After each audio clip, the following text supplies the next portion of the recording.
Morning, this sitting is resumed. Prior to this suspension, this honorable chamber was in standing finance committee. To that we return.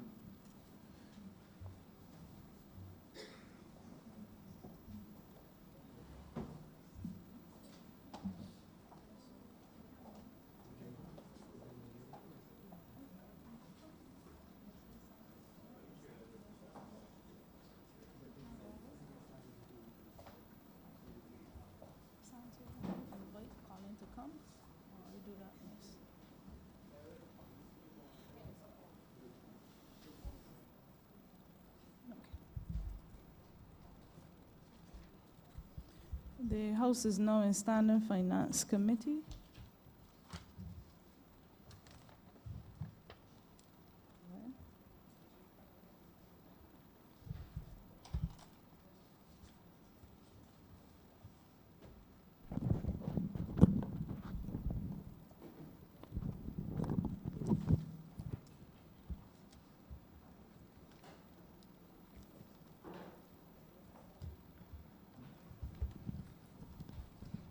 In the name of the Honourable Minister of Labour and Social Partnership Relations, Head 84, Ministry of Labour and Social Partnership Relations, $7,127,896.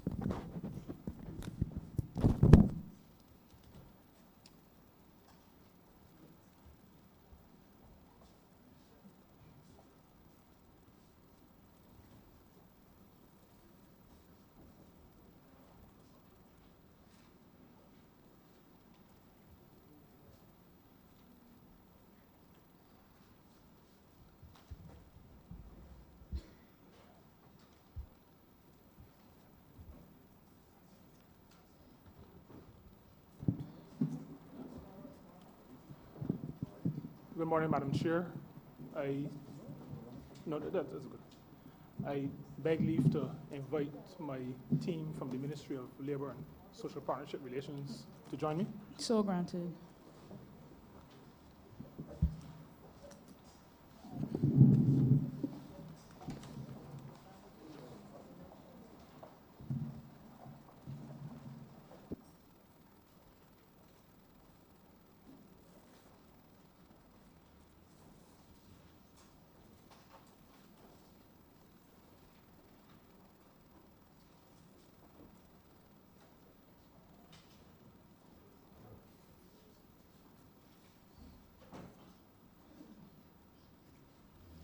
Before we begin, the House is reminded that the Minister has 10 minutes to introduce himself and the Ministry and put his case forward, 10 minutes to sum up.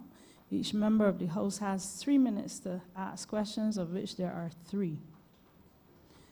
Any member of your Ministry that is coming forward to speak, please introduce yourself and your post. Thanks.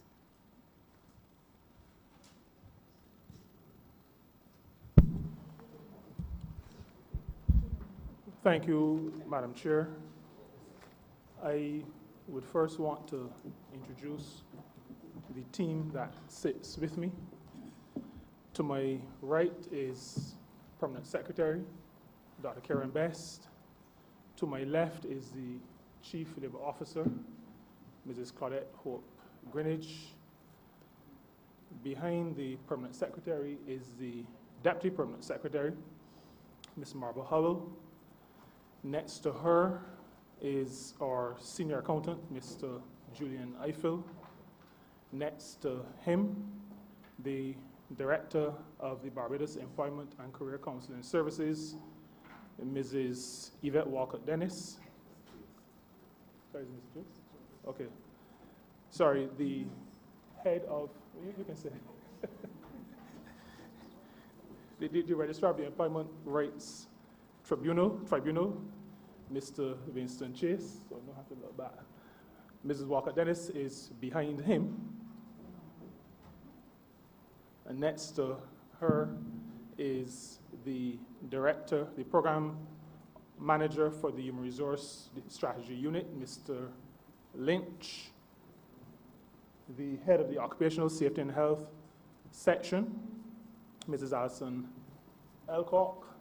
Behind her Mr. Ricardo Norville, who is the Director of the Manpower Research and Statistical Unit. The Executive Officer is next to him, Mr. Felix Newton, and the officer, Mrs. Rhonda Farley, the coordinator of the HIV/AIDS and the Anti-Discrimination Unit, is sitting next to him.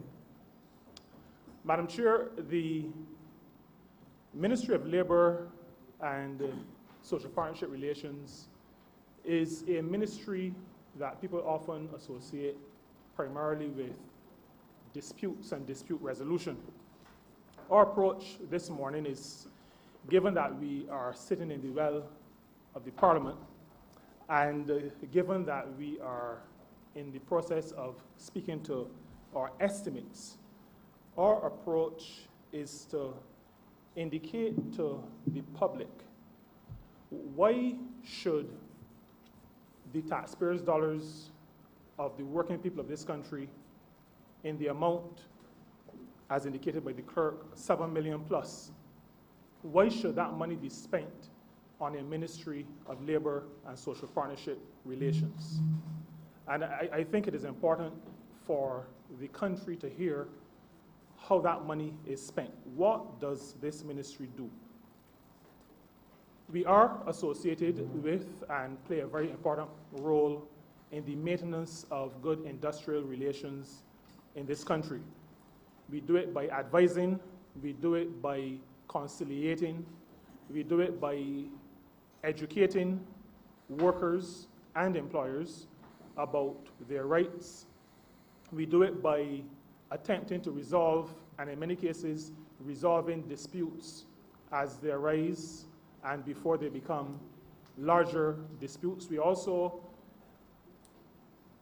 facilitate the work of the Employment Rights Tribunal, which is the adjudicating body that manages and oversees the Employment Rights Act. That is the Labour Department, and many Barbadians are aware of that because Barbadians call to ask advice. Have just been laid off, have just been terminated. The ministry also oversees legislation, all labor-related legislation. And so whether it is safety and health at work or prevention of discrimination, the Employment Rights Act, holiday with pay, these are a number of pieces of legislation that we oversee. And the ministry is, as we speak, working on, well, in the final stages, we have submitted already to the Chief Parliamentary Council the regulations, draft regulations for the Safety and Health at Work Act. We have about to present to the Parliament of this country a piece of legislation, a bill to prevent discrimination in employment. We are reviewing the Employment Rights Act. We have drafted a cabinet paper on paternity leave. We are doing the research to prepare a cabinet paper on minimum wage. And these are just some of the work that this ministry is undertaking. The ministry also provides the strategy that would inform where the education and training priorities ought to be. And so the HRD strategy unit is the unit working with the Manpower Research Unit to identify those areas in the future where we will need, as a country, the skills and the expertise to develop the country and to go into those new areas. The HRD strategy unit does that by preparing a strategy document. It is also responsible for the First Jobs program, which I will come back to if I have, but I will have time, either now or in the question segment. The Barbados Employment and Career Counseling Service is that arm of the ministry set up to assist people in becoming ready for work, transitioning, counseling and guidance. The Barbados, that unit is responsible for that aspect of labor management. It is also importantly responsible for external work programs. And as a ministry, we take very seriously our responsibility to find opportunities for our people to fulfill their dreams and their aspirations. And so we have a program in Canada, and we are working really hard, exploring possibilities in the United States. We've just been able to launch an opportunity in the United Kingdom for workers of Barbados who are anxious to grasp these opportunities and move on with their lives and support their lives, support themselves, support their families, but importantly also to support their country. The Manpower Research Unit I spoke to briefly earlier, as it relates to providing the information that will say to us as a country and say to our education and training institutions, for example, we will need people in this area of technology or that area of technology, the blue economy, the green economy, oil and gas. That unit is the unit that provides the statistical information, we often say that good decisions, good management decisions are based on good information. The Manpower Research and Statistical Unit is that very small unit, but with a pretty large responsibility for providing us with the information that will say to us and to say to our educational institutions, these are the areas that we need to move forward in over the next 5 years, over the next 10 years, as the case may be.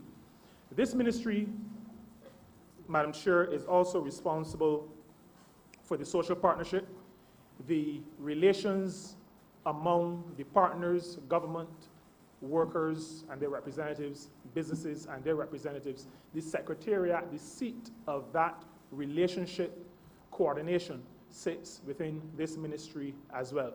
And I think much of Barbados knows, but I think it is still important to remind us that the social partnership has been a vital cog in the wheel of rescuing and rebuilding the country at this juncture in our history.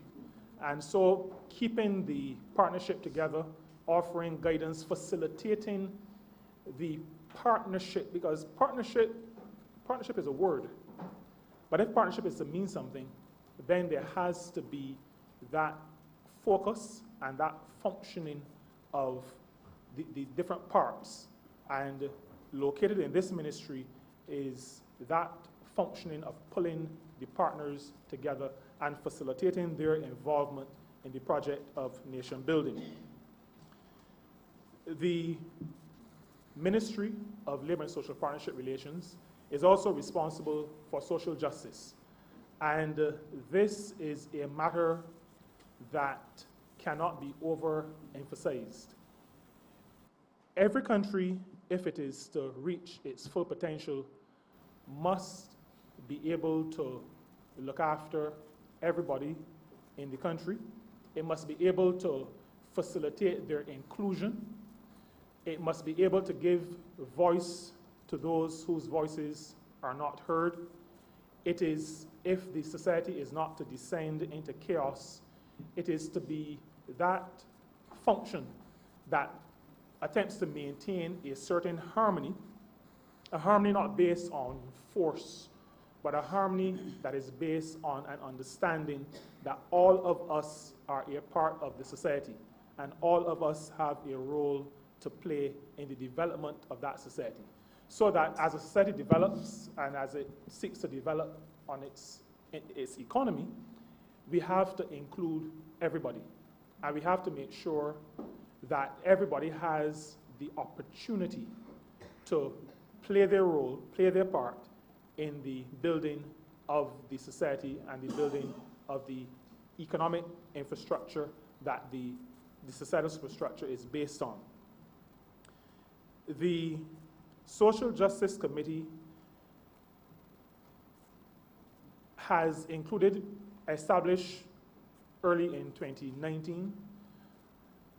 It includes and involves and brings together representation from all aspects, all groupings in our society, so that the traditional social partners are included, that is to say government, workers and their representatives, business and their representatives, but civil society is also fully included in the Social Justice Committee, that committee that is set up to monitor, to foster, and to encourage social justice in the country. That committee includes representation from faith-based organizations, representation from the cooperative movement, representation from organizations representing people living with disabilities, from organizations representing the LGBT community, from organizations representing those parent-teachers associations, a wide cross-section, women, men, young people, all are represented in some way on the Social Justice Committee. And that committee is the committee that brings together those organizations, those people, those who represent segments of our population that may be considered vulnerable, as well as those that may not be considered vulnerable, but to ensure that at the table where there is need to input on policy and policy direction, that there is a body of people representing a wide range of interests, a wide range of segments of the population that have the opportunity to have their voices heard. Now, that brings me, finally, as my 10 minutes wraps up, to the third sector. This ministry is also responsible for third sector relations. And we've come to office, Madam Chair, recognizing that even in the best of times, a government cannot provide for every aspect of a country's development. We just do not have all the resources, even in the best of times. And we did not come to government to serve at the best of times. And so we recognize that the third sector is important, that it must be facilitated, not hindered, not hamstrung, but facilitated. And so this ministry has the responsibility of facilitating the development of the third sector, civil society, and just by way of explanation, we talk a lot about the public sector. Most people know what the public sector is: government and government-related agencies, the private sector, businesses, commercial entities, the third sector, civil society, non-government, non-purely commercial. That segment of the population that speaks, for example, to organizations who want, well, faith-based organizations, those who help in many areas in the health care sector, cancer organizations, all those other organizations, civil society organizations, whether they be known as NGOs, CBOs, as in community-based organizations, they all are part of the third sector, charities as well. And our ministry has a responsibility for facilitating their development. And as we speak, we are preparing, well, have prepared a draft cabinet paper for NGO legislation, which has gone out for comment from partner ministries. And that legislation will help to bring some regularity to the sector. It will help to build a sector that is robust, that is seen internationally as one that can be invested in. It will also bring some clarity to the fiscal framework within which those organizations will function, bring that level of certainty so that they know what they can do, how government will partner with them, and how they will be enabled to do the best job that they can, given the zeal and the passion that populates that segment of our country, the third sector. Thank you very much, Madam Chair. You're welcome. We now invite the Honourable Member for Christchurch West.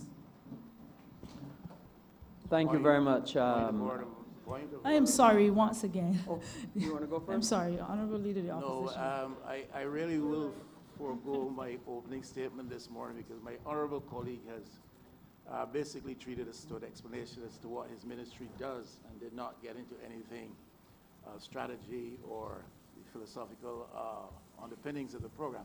So I will forego my opening statement, give way to the member of Christchurch West. Yeah.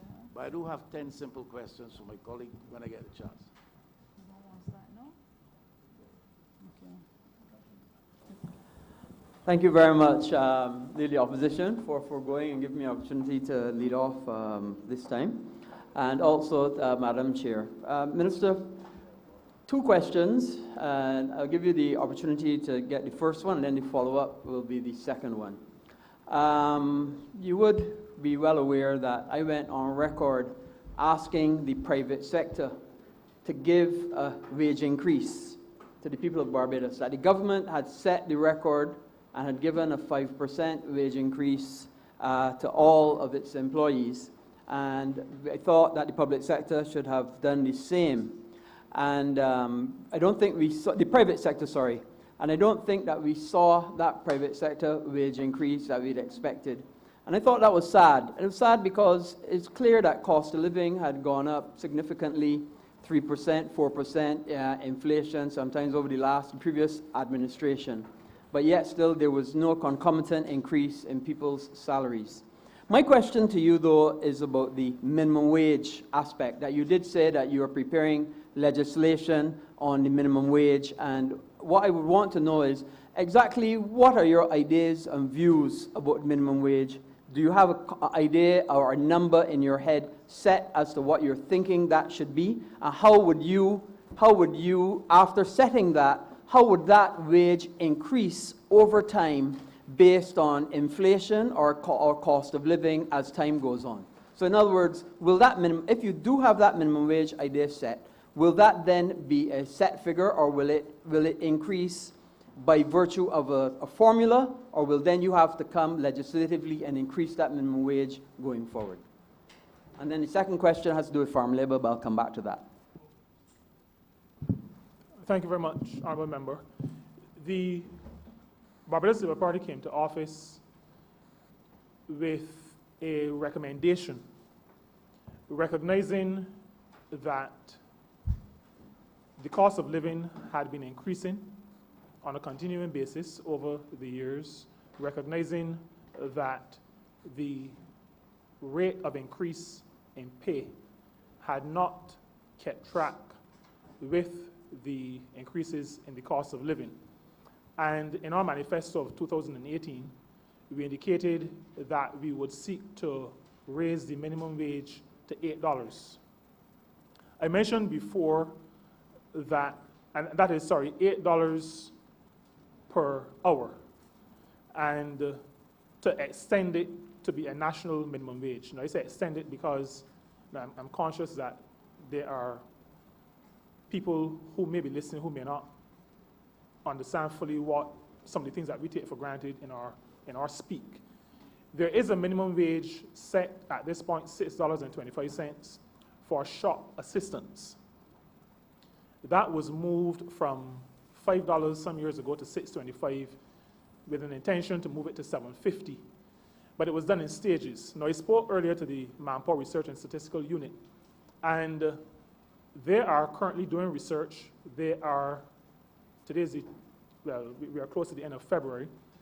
They are to have, and I expect to have on my desk, or at least on the Permanent Secretary's desk, by Monday morning, because it's supposed to be done by the end of February, a report of their findings into what that minimum wage should be. If it should be $8 right now, if we should phase the approach, because previous studies, while setting a minimum wage, after doing the research that is needed whenever these significant decisions are to be made a decision that it would better be phased.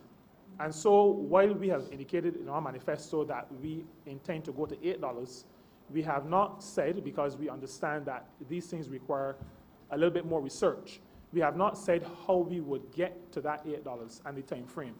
That needs to be based on good research. And that research is currently being undertaken. Now, that research will also speak to whether that national wage should be across the board or whether it should be segmented by sector. That was in our discussions in the ministry, that was another issue that we also discussed with the public sector and the private sector. There's a minimum wage board.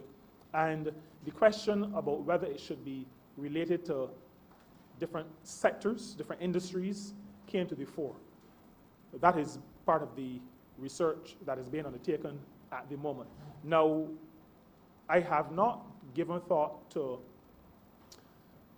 a mechanism that would increase, like indexing, which is what in economics you would probably refer to. We have not given thought to that as yet, but sufficient that it is raised, we will factor that into our discussion if we should do an indexing of the minimum wage. But what is clear is that there will be a minimum wage set across the board, that is to say beyond shop assistants, but whether it will be the same number for every sector remains to be seen based on the information that comes out of the research that is being done. Thank you very much, Minister. I look forward to that because I think that has been long in coming for the people of Barbados, and I look forward to give that my full support. My follow-up question has to do with farm labor. And in the past, I knew that we had a very successful farm labor program, especially in the Canadian, in Canada. And I know quite a few people, especially from my constituency actually, who benefited from the farm labor program. But recently, I'm not seeing the numbers in the farm labor program that I used to see before. And I'm wondering, has there been a fall off in the farm labor program? Are you expecting to see an increase? Are you going out there and actually looking for more and more farms and people to get involved in it? Or are people being replaced by other countries? And why I say that is from time to time I would see, I used to fly quite a lot to Canada, and I would see people from other countries, not necessarily from Barbados, going into the farm labor program. And I would talk to them and ask them, so where are you from? And they would say, oh, I'm from St. Vincent, or I'm from Philippines, or whatever. And I was seeing a lot of people from other countries, but not as many Barbadians. And I was wondering, has there been a fall-off? And if there has been, what are we doing to increase the number back to where we were in the farm labor program, especially in Canada? I heard you say that you're looking at opportunities in the UK and looking at the USA. And I think that's good, but I don't think we're seeing the numbers in Canada. It may be anecdotal, I may not be correct, but I'm asking the question. Yeah. Thanks again, Ms. Honourable Member. There has been a fall-off, and some of that, or much of that, I attribute to, not all of it, but much of it I attribute to a lack of focus on the program. When we came to office in 2018, I found out that the last time a minister had taken this matter seriously and gone to the location, gone to Canada. And I'm saying this coming out of a tourism background, knowing that you have to go to people and, as we would say, these stakeholders, rub shoulders with them and tell them that you want to be involved. The last time that had been done was 2012. Outside of that, it was a matter of meeting to renew a contract, but not, in my view, given the importance to the matter, putting the drive, the energy, the aggression behind getting, behind getting the business. That said, we have definitely put some more energy into that program, focusing on it some more, because we recognize that we have both a lot to offer potential employers and a lot to gain from potential employers. This is not just a matter of providing jobs for people. Providing jobs is important because people then are able to feed themselves, feed their families, send children to school and to universities and everything else that they want to do that they see as fulfilling their lives.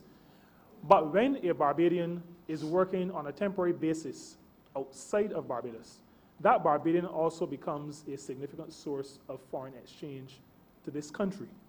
And I do not believe that in the immediate past we had seen, or it was understood, the full value of having Barbadians work outside of Barbados, especially on a temporary basis. I said temporary because if you're working on a permanent basis, then there may not be that repatriation of funds as would be the case when persons are working on a temporary basis. Because if you're working for 8 months, then you have to pay bills for the other 4 months, well, for the 8 plus the other 4 that you are in the country.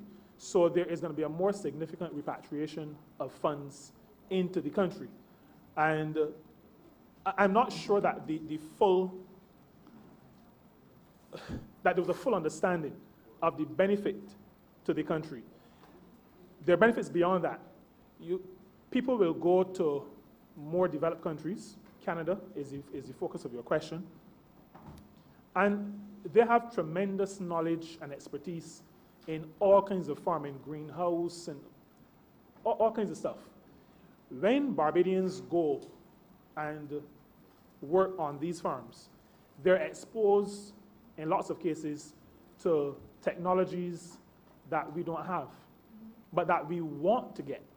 And so they can come back and bring that knowledge and put that knowledge to good use as we develop our own agriculture or agro-processing industries. And so recognizing all of that, we made a serious decision that we would put significant amount of energy behind the program.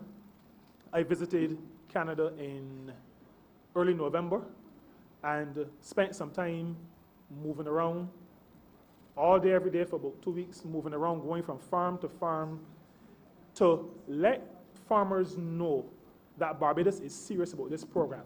Because I'm of the view that some of the farmers figured we were just treading water. And so Filipinos, Mexicans, people who do not naturally... Please wrap up your answer. Oh, sorry. But our cheese was being eaten by others because we were not taking this program seriously. But we are also, like I said, exploring, keeping our focus on Canada, but also exploring the UK, and we expect to have 50 persons going soon to the UK to engage in agricultural work as well. My final questions, as you spoke, it came to me. The first job program, you did say you were going to come back to it, and I see that you have in your estimates, I think about 750,000 or something for a consultant for first job, 1.5 million for first job. Will that actually get you started and get some people actually in a position to start work for that first job program? Yes, I remember the 1.5 million in the estimates of expenditure will see the Ministry of Labour and Social Partnership Relations having a pilot of our National First Jobs initiative called Job Start Plus. That pilot, we expect to involve 500 young people. There will be, I understand your zeal and desire to make sure that persons from Christchurch West are included, and I am sure that other honourable members will also have similar zeal. The intention is to be fair in terms of the persons who are involved in the program. We have to be mindful, though, that as a government, we practice one government. And so there are persons who have been identified in ministries outside of our ministry as being some of the most vulnerable. And so we will be mindful of that in this ministry, like across this government. We do not practice the siloed approach or approaches of the past administration. And so while the program is ours, located in our ministry, we will use as part of the basis of our populating the program those households that have been identified as the most vulnerable, regardless of where those households, regardless of the spread in terms of geographic spread. So that will form one of the bases. But outside of that, we will try to be fair across the board. Now, this pilot will see about 500 young people having the opportunity to do something that as a country we often complain about. We talk about indiscipline. That is as a country. Young people talk about not being given an opportunity to get job experience. We've recognized as a government and as a ministry that what our young people are saying to us is correct. Whenever they look at job advertisements, there is the requirement for at least 12 months of work experience. Nobody gives them that 12 months of work experience, but everybody wants them to have that 12 months of work experience. Many of them are caught in that vicious circle. And then we sometimes wonder why some of our bright prospects have fallen through the cracks, turned to illegal activity. Some people have given up. As a government, we are determined not to give up on our people, but particularly our young people. We're never going to give up on our young people. This program is intended to do a couple of things. One, it is intended to give young people, those in the program, 12 months of work experience, real work experience. It is also intended to create in those young people a discipline that allows them, and I just using an example, if you live in St. Peter, you're going to have to wake up at 5 o'clock in the morning. If you live in Christchurch, West, you may be able to get up a little bit later. But somebody has to, all young people have to learn, you get up at 6 o'clock in the morning, you have to get a cup of tea and 2 biscuits or 2 slices of bread. You have to bathe and brush your teeth, put on your clothes, and get the 6 o'clock bus. Because in St. Peter, we still have, I know as a government we are fixing the transportation challenges, but we may have to get a 6 o'clock bus and get to work by 8 o'clock, put in your 8 hours of work. Dress appropriately for that work. Understand that a lunch hour is what it says. 1 hour for lunch. That you don't leave before your closing time. And you go home. And when you get your stipend, that you learn that you have to put aside a little bit, you have to put some down for bus fare, some for lunch. These are the things that too many of our young people are no longer being exposed to. We're living in an era where those who can, and I'm referring to people like me now, parents, are doing what they call spoiling the children, giving them everything, and there's not that discipline, so that when they go into the work area, they do not have the tools to navigate that workspace. The Job Start Plus, government's first jobs initiative, is intended to create in young people that discipline in work and that attitude to work that allows them to be productive citizens in this country. And we expect that the private sector will partner fully with us in this program. We have gone out to many of the private sector partners already. We will be intensifying that outreach and requesting that they partner with us on that program. Honourable Leader of the Opposition. Thank you very much, Madam. Concerned about the power of foreign investment, also the power of local capital, private interests, and the disadvantage which is served to labor and the detriment which is brought upon the Barbadian economy. The ugly, undesirable parts of that reality: low wages, a demand for heavy concessions for long periods of time, and then premium positions in the establishments, especially where foreign investment is concerned, going to non-nationals, foreign nationals. But the most sinister, perhaps, is a seeming determination on the part of several entities to ensure that labor in Barbados does not organize itself. The question is, what is the government's strategy, plan, intention with respect to this reality? That foreign investment can come and make heavy demands for concessions, pay low wages, bring their afford their premium staff positions to non-nationals, and then seek to prevent local labor from being organized. That is a serious problem in Barbados. And you have all day to respond, Not really. 3 minutes. as far as I'm concerned. I will not need all day. But thank you, Ms. Honourable Member. I'm not sure if you still listen to her, but the Honourable Prime Minister would have said just last week, she spoke to the matter of concessions, which is one of the things you mentioned. And I think she very clearly articulated the kind of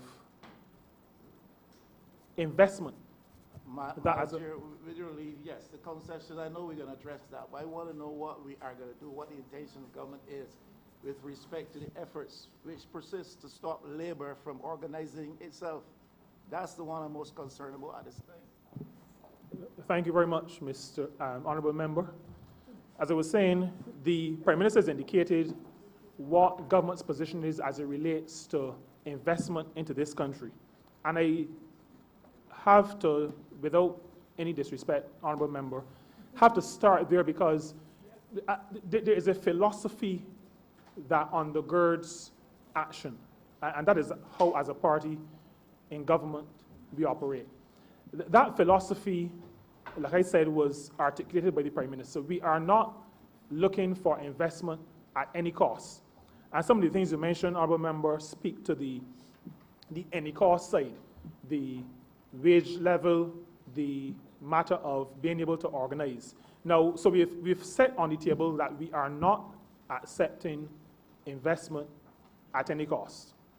And as a member of Parliament for St. Peter, I understand that very clearly because I look pretty often at a property in Haywoods, which at this stage reflects government's position. No investment at any cost. Now, the minimum wage research that we are doing and the actions that we will take coming out of that will speak to one aspect of the concern, which is level of wages. That, however, does not cover the entire issue. We have in construction, and this is a matter that has been occupying the attention of the ministry, we have in construction, and it is a matter that I am very concerned about and that we are very concerned about. The hiring of workers in the construction sector and the designation of those workers as subcontractors, when according to normal labor practice and understanding, all the questions that have to be asked and answered relating to control and methods and whose tools, those questions that a practitioner in this business would ask to work out to determine if a person is an employee or somebody who is being, well, we talk about contract for service, contract of service.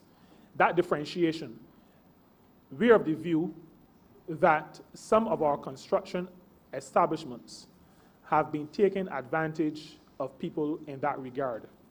Now, one of the pieces of legislation that we're reviewing is that which governs the Labor Department. The Labor Department has only a certain amount of power, authority, leeway to address some of those matters on its own. It has the power to go in to ask for records, but every time we get complaints, we ask persons, are you willing to step forward and bring a case that we can support? And often, persons are reluctant to do that. Now, the reason, Honourable Member, why it started with what the Prime Minister said as it relates to investment is because there are often many ways to skin a cat. And in this economy, competition is going to be one of those ways. So we have to work on the legislation angle, but we also are going to use competition to assist in that. So by that, I mean, as there is increasing competition for workers and the labor that workers bring to the table, then basic economic analysis tells you that the supply and demand will cause some things to happen, including persons in order to, but not persons, businesses, organizations, in order to attract good workers or better workers, will have to offer something that somebody else is not offering. So that our drive to bring economic activity and investment, good investment, to the country will help us in that regard. But we are also working, we are a small ministry and we've had to do some prioritizing. We are also going to be working on trade union recognition. That is a manifesto pledge, and that is a pledge from which we will not resile. We will be working on and bringing the matter of trade union recognition. We understand the reason why we have to do trade union recognition and why we have to strengthen the act that governs the Labor Department is because as a government, we recognize that the power relationship in the workplace is not even. And the reason for our existence is to bring some equality or some equity to the table in that regard. We have to do it, well, we do it using moral suasion in many cases, but we also have to do it using legislation. We've said, and I've said often in this parliament, that you cannot legislate changes of attitudes. But if a country is to be a good country for everybody, then there has to be legislation that those responsible for ensuring that there's good practice can rely on. So we use moral suasion, we will also be using legislation, and we will also be using what some economists may call market forces to help us. So the approach to these matters is not singularly focused, but we are using different aspects of the power of the state to make sure that our workers are well treated. And I want to take this opportunity to appeal again to employers, to treat their workers as people. I have discussions in my ministry quite often over my dislike for the use of the word labor. And I believe that too many of our employers focus on labor and do not focus on people. Those who provide labor are people. They are human beings, just like any employer, to be respected, and it has to be understood that they come to the workplace not as machines with algorithms driving them, but as people who have woken up, some to a sick child, a nagging somebody, to all kinds of issues and illness, and these are people who are expected to perform. Now, machines do not have to take those other things into consideration. Human beings have to. They can't but do it. So this is coming in quickly, because speaking at my level, I don't know a lot about labor laws and so on, but I get complaints daily almost daily from people working in the offshore companies where overtime pay is a problem. They go to the bathroom for 5 minutes and it's a problem. They dock pay for that. Mm-hmm. That is going to include all of these people as well. They have a day off for the sick child, or they're sick and they have to spend $100 at the doctor, for instance, to get back into work, which is more than they gain in a given day. This will include all of these players. Yeah, we're looking at all of those. Great. All of those matters, and especially in situations, the Honourable Member spoke to this, especially in situations where the workers have not been organized, and in situations where there are persistent efforts. We recognize that, persistent efforts to stop them from organizing. We have establishments that have, when workers come across are subject to these the matters that you've identified and they attempt to come together to address them, then sometimes there are reasons are found to get rid of them. Those are the kinds of matters that we will be addressing.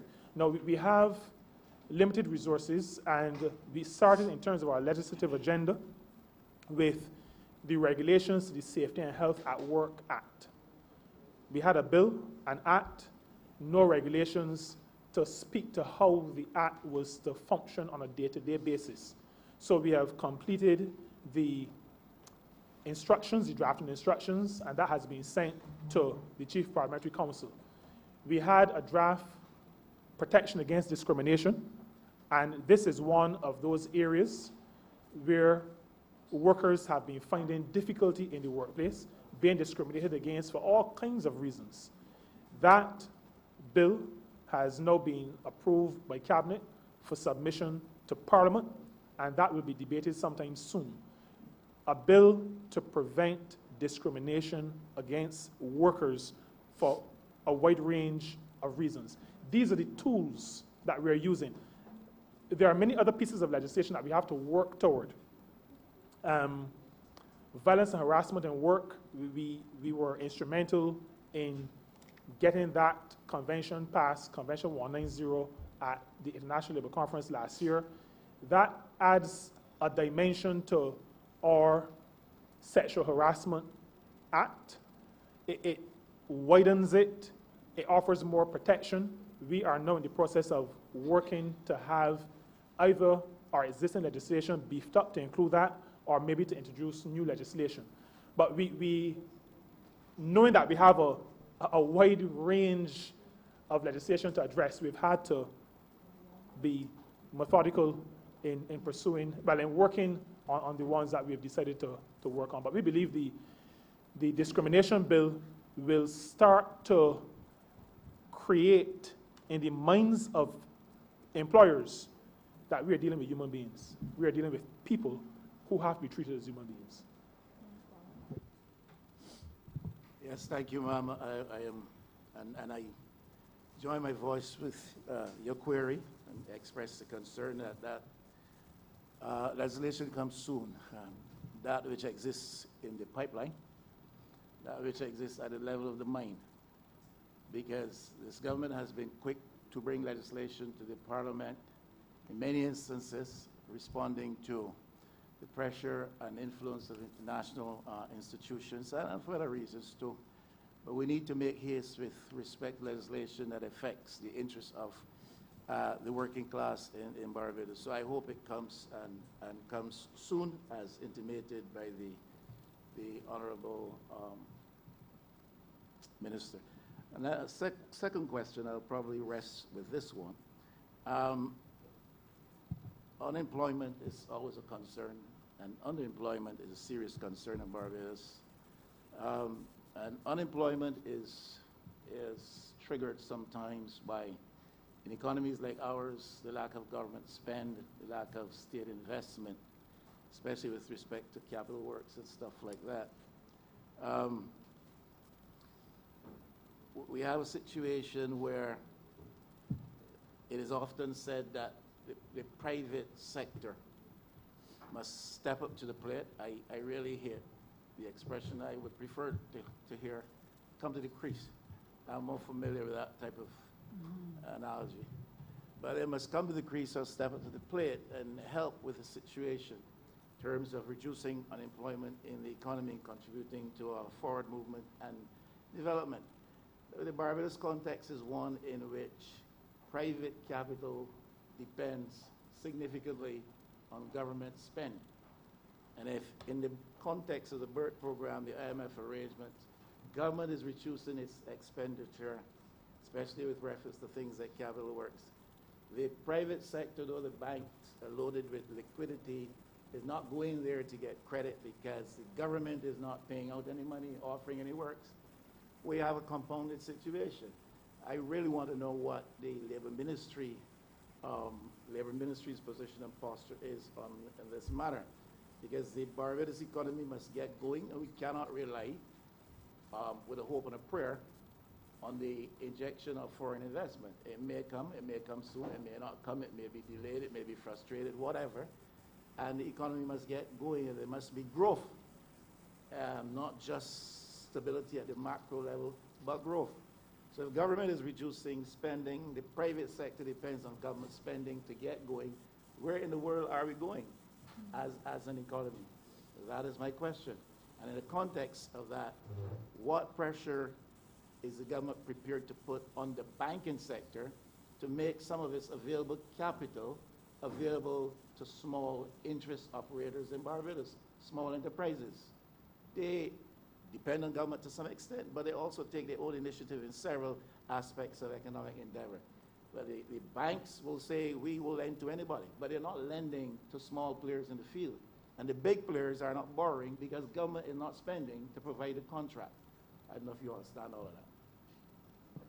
I understand it to the extent that it will respond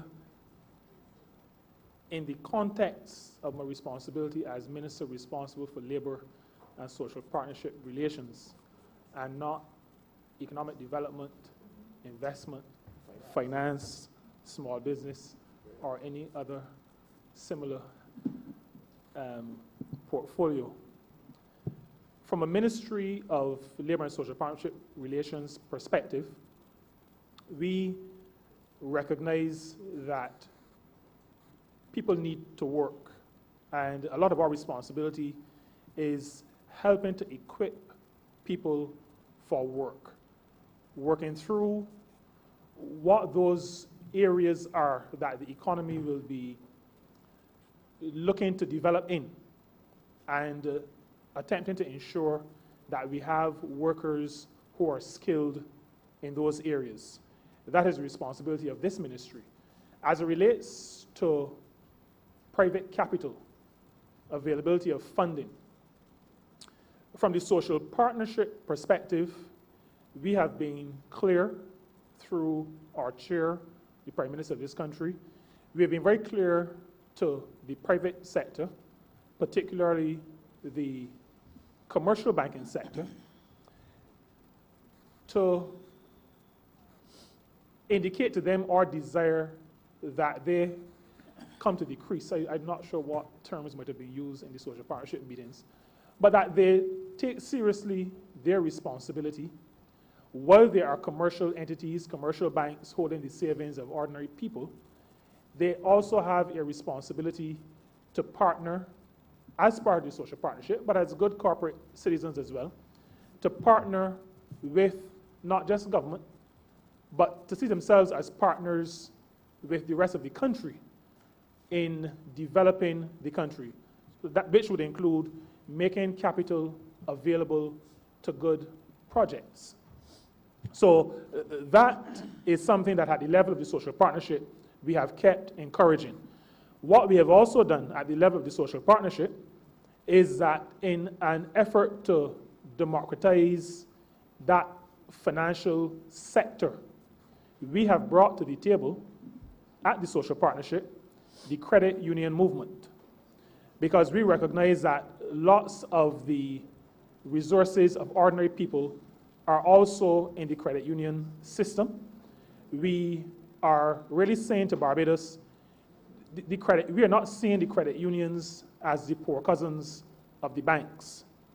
They all manage significant resources, and they all must have a say in how this country is developed and how our economic infrastructure is built out.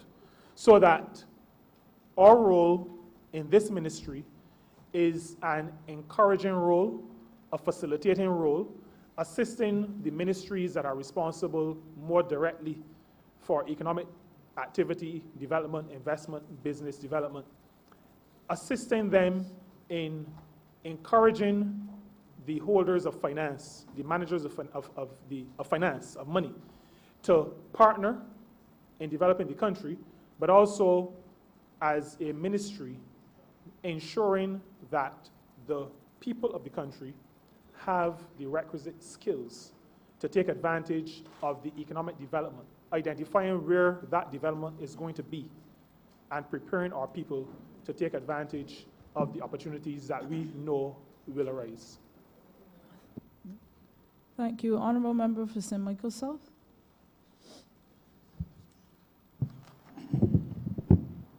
Thank you very much, Madam Chair. Minister, in your opening, you made comments in relation to a number of very interesting things, and I'd just like to speak about two. One of your comments was in relation to the common discrimination on employment, I think legislation or bill or act or paper. And if you could expand on that, I would be very grateful. I know it may not necessarily cover my other concern, which is as it relates to the number of people, especially in the construction industry, who tell me now that they would have been working on some construction sites 5 days a week, maybe 4 days a week. They have to work 8 hours, they get a lunch hour, they have to get there by 8 or 7, they have to leave by a certain time, they have regular working hours, but that these employers are insisting that they are now self-employed and consequently must go and pay their own NIS. And if they do not agree to consider themselves self-employed persons, they could lose their jobs. Some are being forced to sign contracts in a modern Barbados. And if I have heard it, I'm pretty sure that if I've heard it, that you must have heard it and your ministry must have heard it. And I'm wondering what we are doing in relation to that, but also a little bit more information on the wider discrimination on employment. And then I have a second question, ma'am. Sorry. Thank you very much, Honourable Member. The bill that speaks to the prevention of discrimination in employment is a bill that is crafted, designed to prevent employers from using what could be considered frivolous reasons for terminating employees, for putting them at some kind of disadvantage, creating some kind of detriment to those employees, to workers. The Prevention of Discrimination Bill will say to employers that you cannot not hire me, Honourable Member, because I am over 6 feet tall. Or you cannot not hire somebody because they look a particular way or they have a particular ethnicity, or a whole range of reasons, or because they live with somebody who you don't think they should be living with, or they have some disability, they live with some disability that doesn't look right. A whole range of issues that come up from time to time. The Prevention of Discrimination Bill will seek to stop employers from discriminating against their employees for those reasons. We have in our society, not all of them are big issues in a Barbados context now, but as we attract more and more investment, as confidence continues to increase in our country and its economy, more investment will come, and we have to make sure that as investment comes, those who invest recognize that we have certain standards below which we will not fall. We will not allow our people to be discriminated against for the reasons that are outlined in the proposed legislation. Now, we understand that as a social ministry, we have a responsibility really to safeguard the dignity of our people.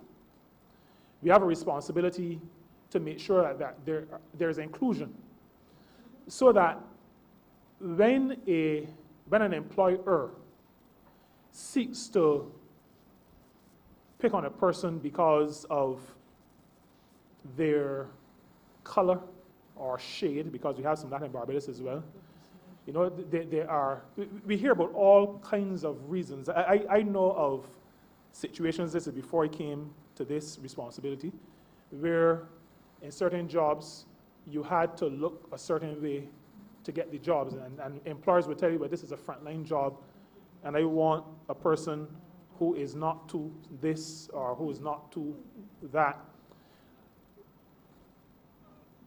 Those kinds of views have no place in a modern Barbados, in a developing Barbados, in a Barbados that is seeking to build its people.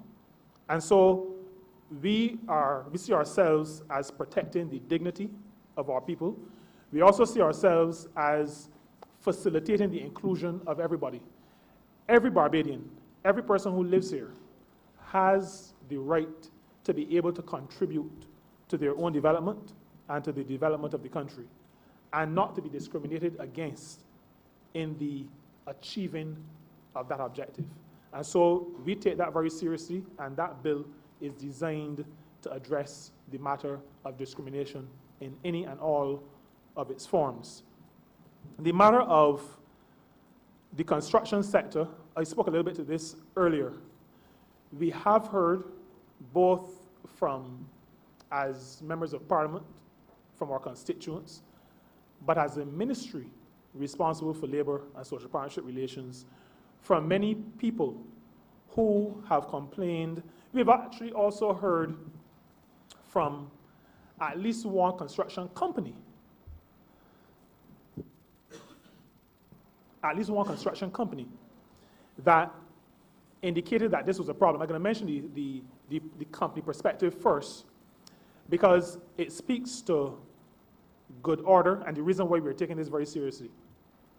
A construction company complained that because they were trying to do the correct thing, that is to say, people who they knew to be employees, treating them as employees, providing the tools, the uniforms, everything, deducting national insurance, and also both remitting that deduction, but also paying their portion of national insurance.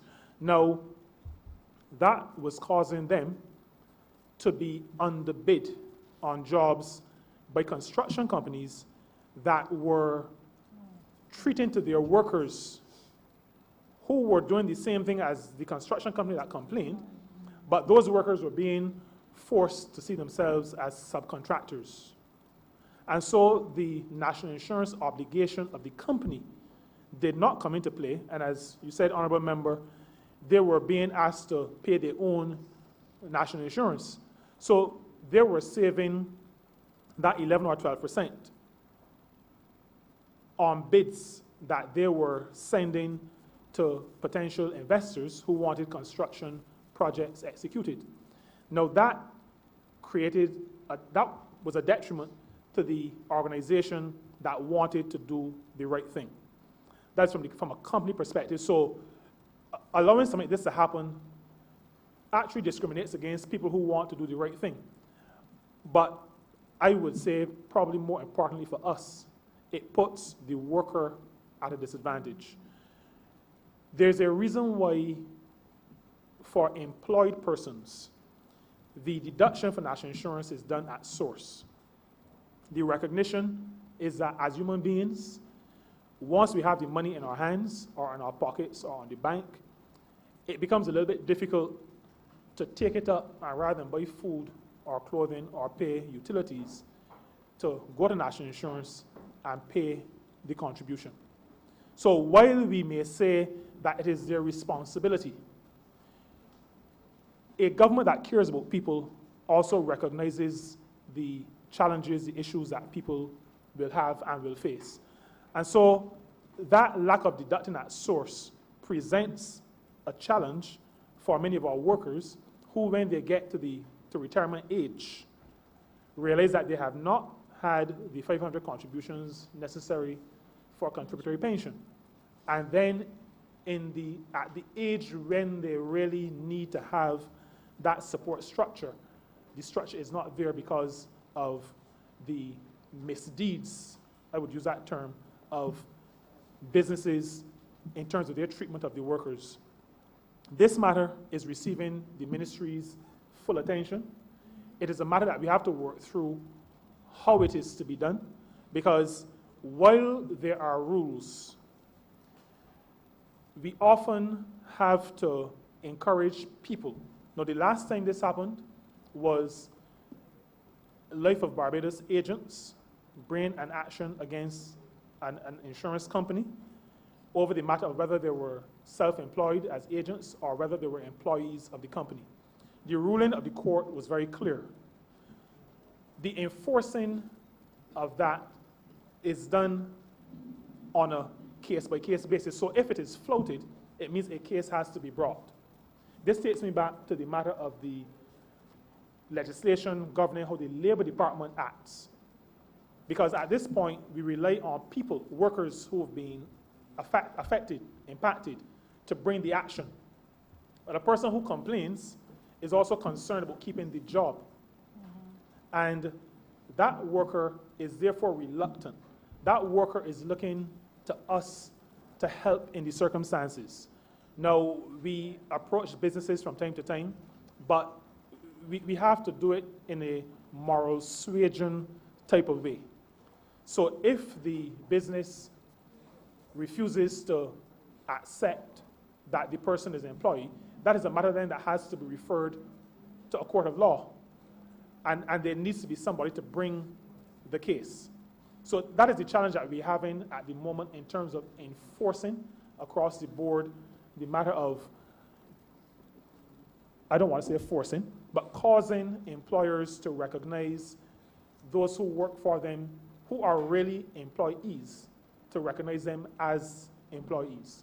The legislation has to be addressed, excuse me, and we are working to address that matter through legislation.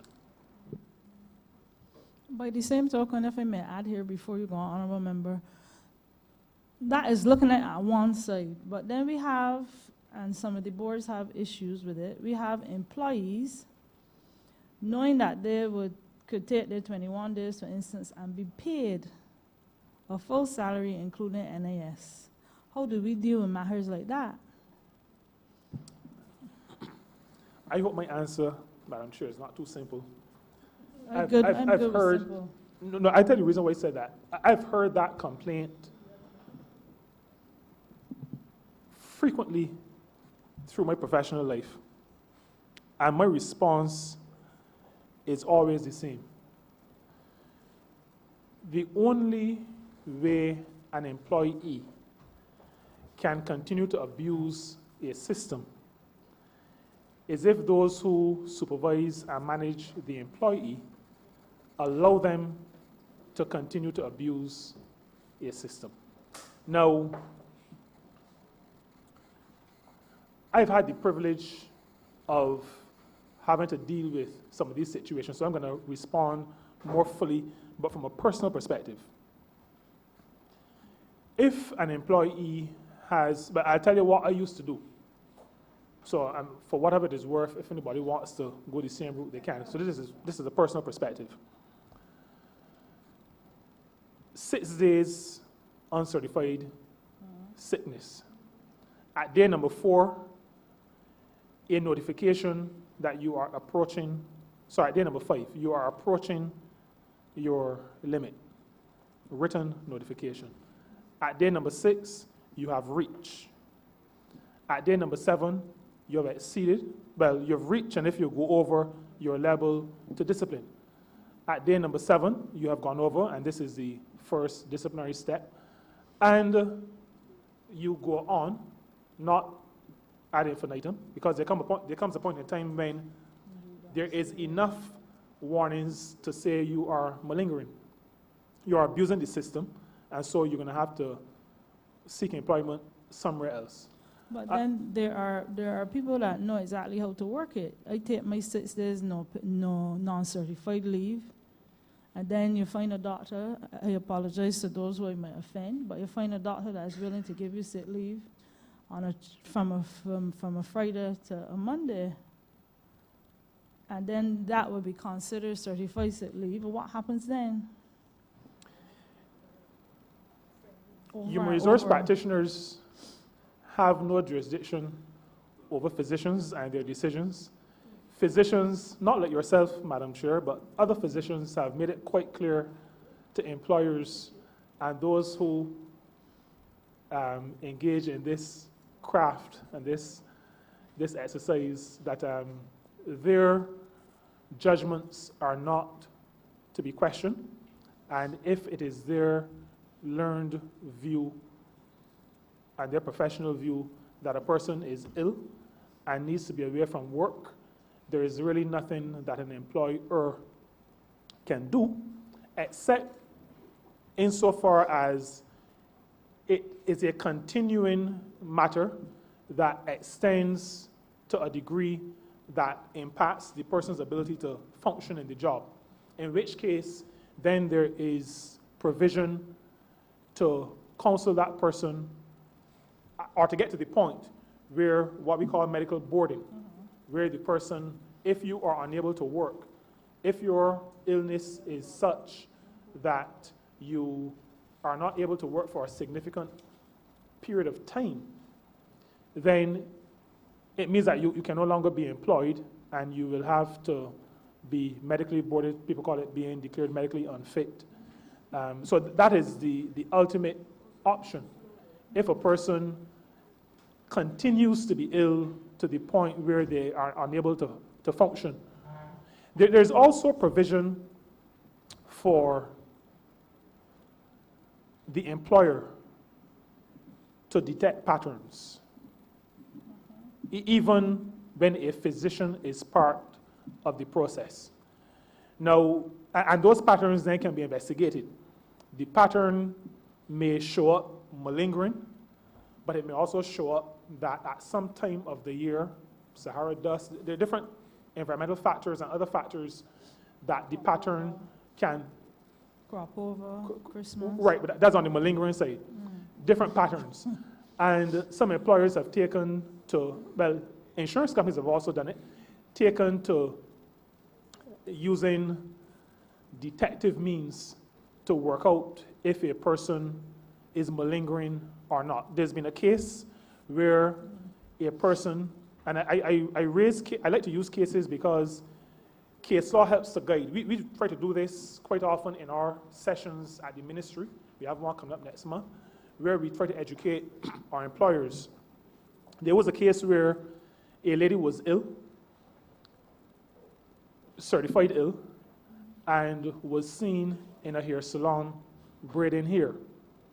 Now, she was terminated, but she won her case only because the person who witnessed her braiding the hair did not stick around long enough to work out if she spent the whole day there.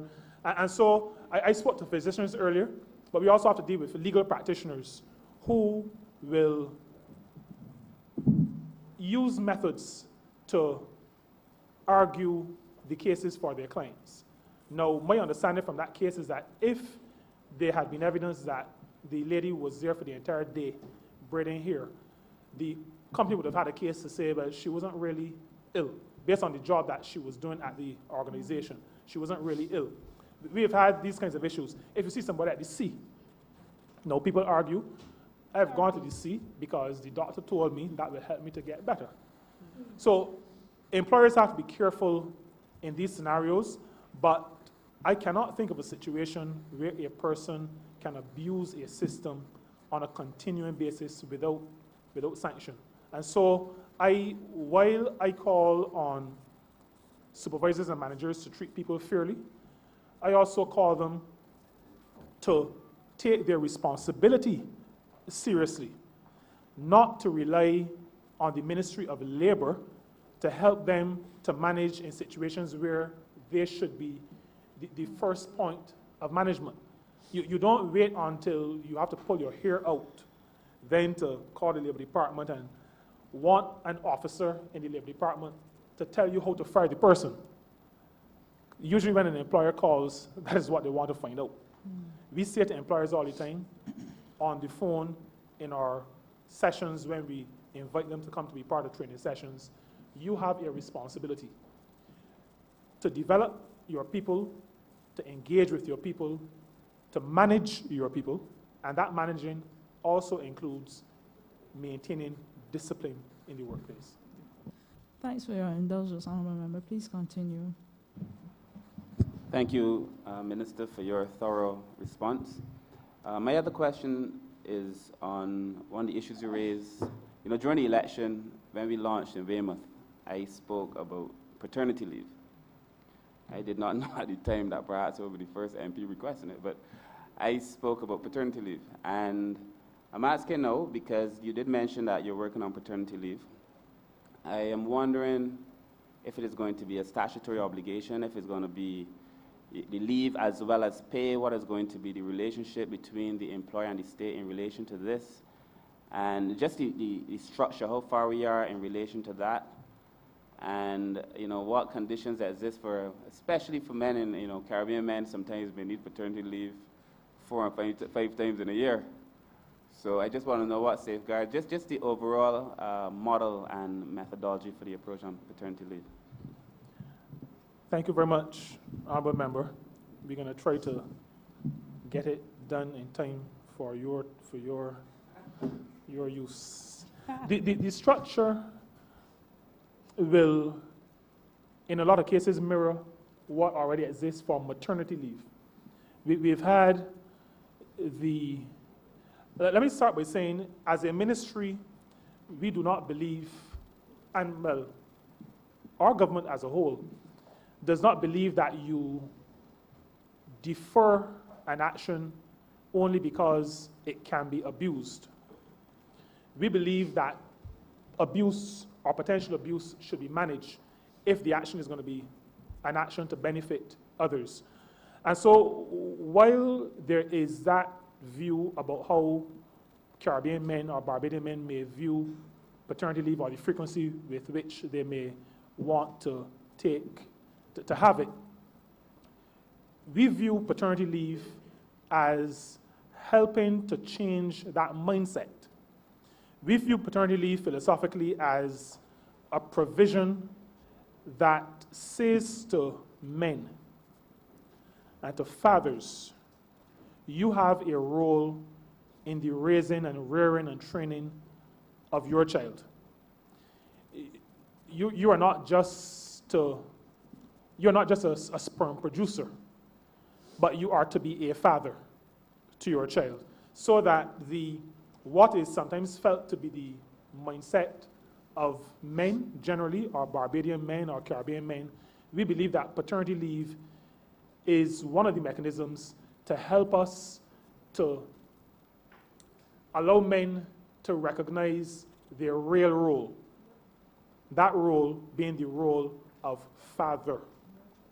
Now, the relation, in terms of how the state will function in this matter, it will be our proposal, because we have not yet reached cabinet stage, so I can only speak to the proposal that will come from the Ministry of Labour and Social Partnership Relations. We've already crafted the draft cabinet paper and it has gone out for comment. The paternity leave will be statutory, like maternity leave. It will be, our proposal is that it will be paid leave as well. Our proposal further is that it will be taken around the time of birth, but no later than a few months after birth. So it is at the stage where the child is very young.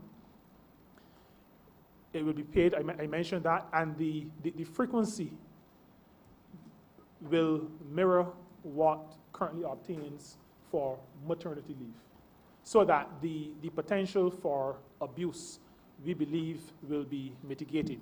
There will still be the obligation, for example, to notify the employer at some point in time before that leave is requested, and then the outlining by the employee, by the father, to the employer of the period of time that the leave is needed for. Now, I will not speak to the length of time because we are awaiting comment, and I don't think I should kind of excite any expectations or put numbers out in the public domain if the number is going to change. But there will be paternity leave. There will be time off, paid time off. So there is the matter of payment, and there's also the matter of the protection of the job, so that after the leave, the father still has a job, as obtains currently for mothers. There is still a job. Under discussion, it would include matters of adoption, including situations where the father may not be necessarily living with the mother. These are all issues that come to the fore when we look at Barbadian society, its evolution, where we are at. But like I said at the beginning, what drives us is an understanding that this, while it is will be a legislative act, really has as its underlying philosophy wanting to change what some perceive to be a mindset that men are just people who go around and drop stuff all over the place and don't take to their responsibilities seriously. We do not believe that that is the case with the majority of men, one, but we also believe that the state, by its legislative action, is saying something to its people. And by paternity leave as legislation, we are also saying to broad society, but also to men, that this is a serious matter that you're engaging in. You have a responsibility.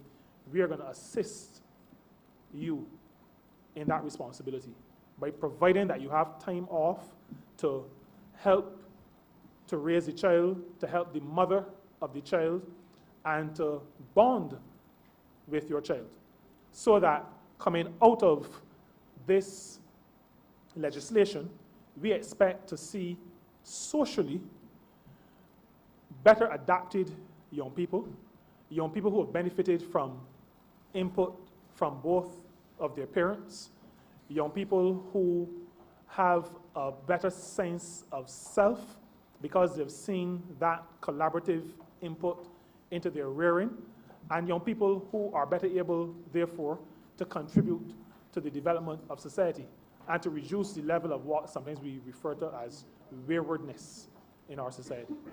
That is what this legislation seeks to do, over and above just giving time off to a father. I hope that would include a little longer for maternity leave, but that's for another day and another discussion. Honourable member, any other questions? Okay, we now invite the honourable member for St. George North. St. James North, sorry.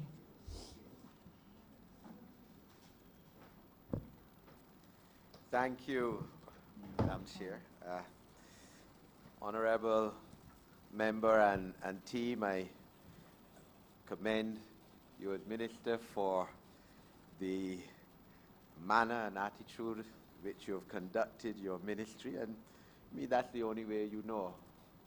Person of top integrity and Christian background, principled background, and I've been impressed with you as a first-time member of Parliament and Minister, and the contributions on essentially a weekly basis that you make in this Parliament. But I want to give you and your technocrats an opportunity to speak a bit more in detail on 2 or 3 areas. The first would be in terms of the Employment Rights Tribunal, and tied in with that, the Labour Department Employment Rights Tribunal, of course, Program 420, Sub-Program 499 of the estimates, and this is a tribunal, as we know, that would have been established a few years ago, came off to a very jerky start under the last administration, with their failure to appoint the tribunal, the 3 separate panels, 9 comprising 3 persons each, 9 in all, failure to give it the equipment and technology.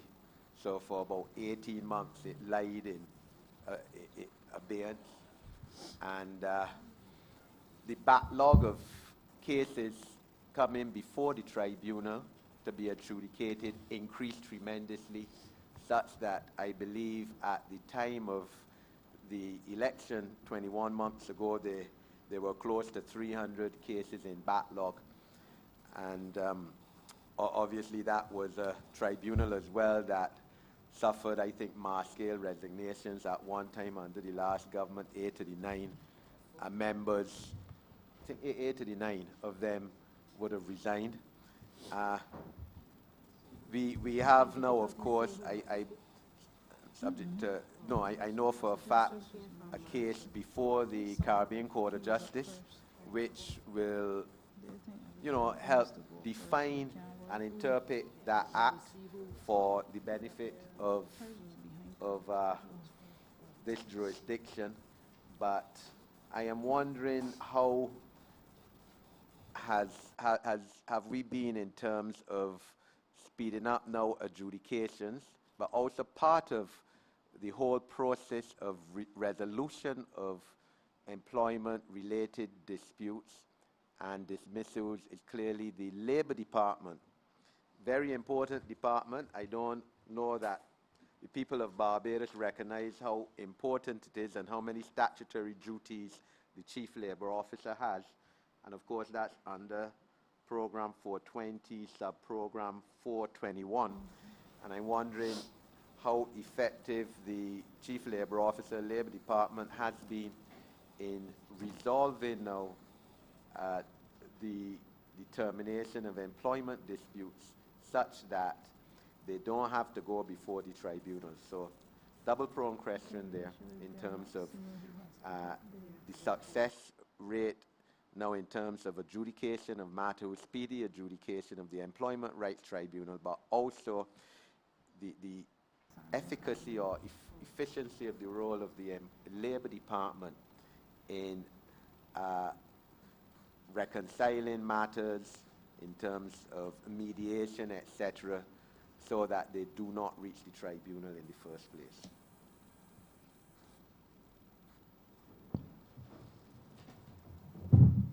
Good morning. I am Claudette Holt-Greenwich, Chief Labor Officer Acting.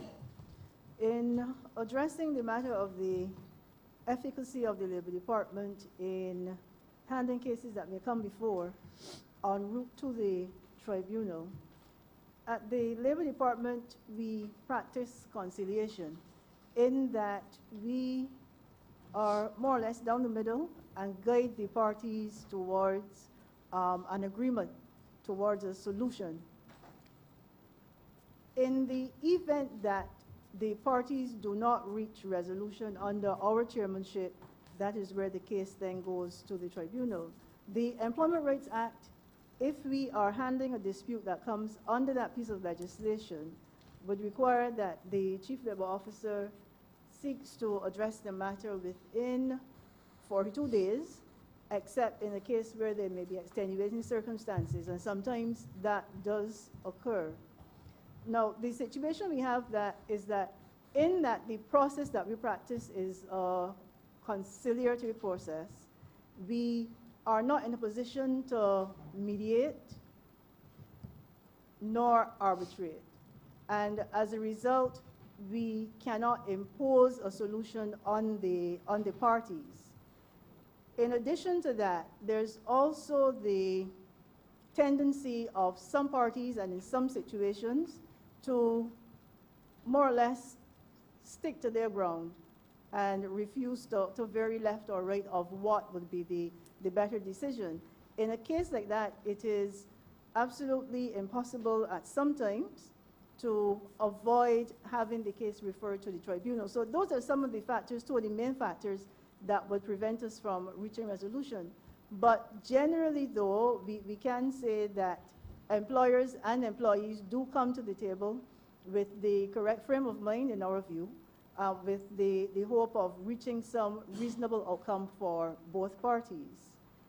The legislation is quite clear in what should happen at the workplace level if there's a difficulty between employer and employee on any matter.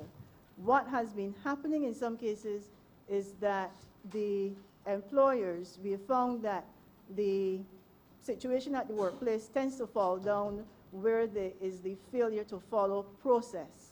And seeing that that has been the case, the department has been engaging over the past 3 years, perhaps, in running a series of seminars for employers and their representatives, going through the tenets of the main pieces of legislation with some emphasis on the Employment Rights Act, so that the process is understood and it is clearly applied at the workplace. If we can encourage more employers and have more employers apply the process correctly, then the matter of dispute resolution is one that could be handled effectively at the workplace and where necessary at the level of the department.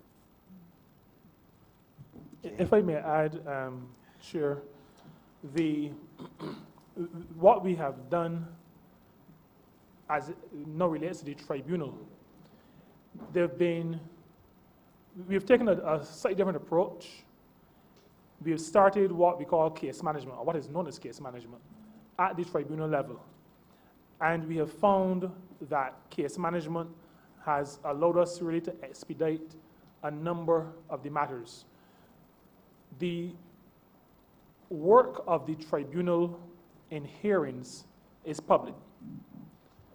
We say to the parties involved, let's sit down together, let's put all the information on the table, and let us start to talk this through. And you come to a decision whether or not you think you want to pursue the matter based on everything that is before us. And there have been a number of cases that have been sent on to the tribunal that have been withdrawn as a result of that. There have also been a greater number that have been resolved at that stage once people are sitting kind of dispassionately, looking at all the information, receiving some guidance from the tribunal, and the tribunal is a tripartite body. There is a legal person representing the chair, representing that legal impartial perspective, and then there is a workers' representative, and there is a employer's representative. That tribunal then brings that dispassionate approach to the proceedings, and there have been a number of the cases that have been solved at the case management level. But what I want to also say is that to reinforce what the Chief Labor Officer said about process, even at the stage where we've gotten to hearings, I think Barbadians who have been following decisions would realize that many of the decisions have been based on lack of following process. And the reason why I came back in is because it goes back to what I was saying to an earlier question or earlier observation from yourself, Madam Chair, about managers managing and supervisors supervising. There is, from what we have found, a tendency not to manage situations as they happen, but to get to boiling point and then want to explode. So the old-time pressure cooker approach is not used, where the pressure is addressed and dealt with before the whole top of the saucepan flies off. And we're asking people, and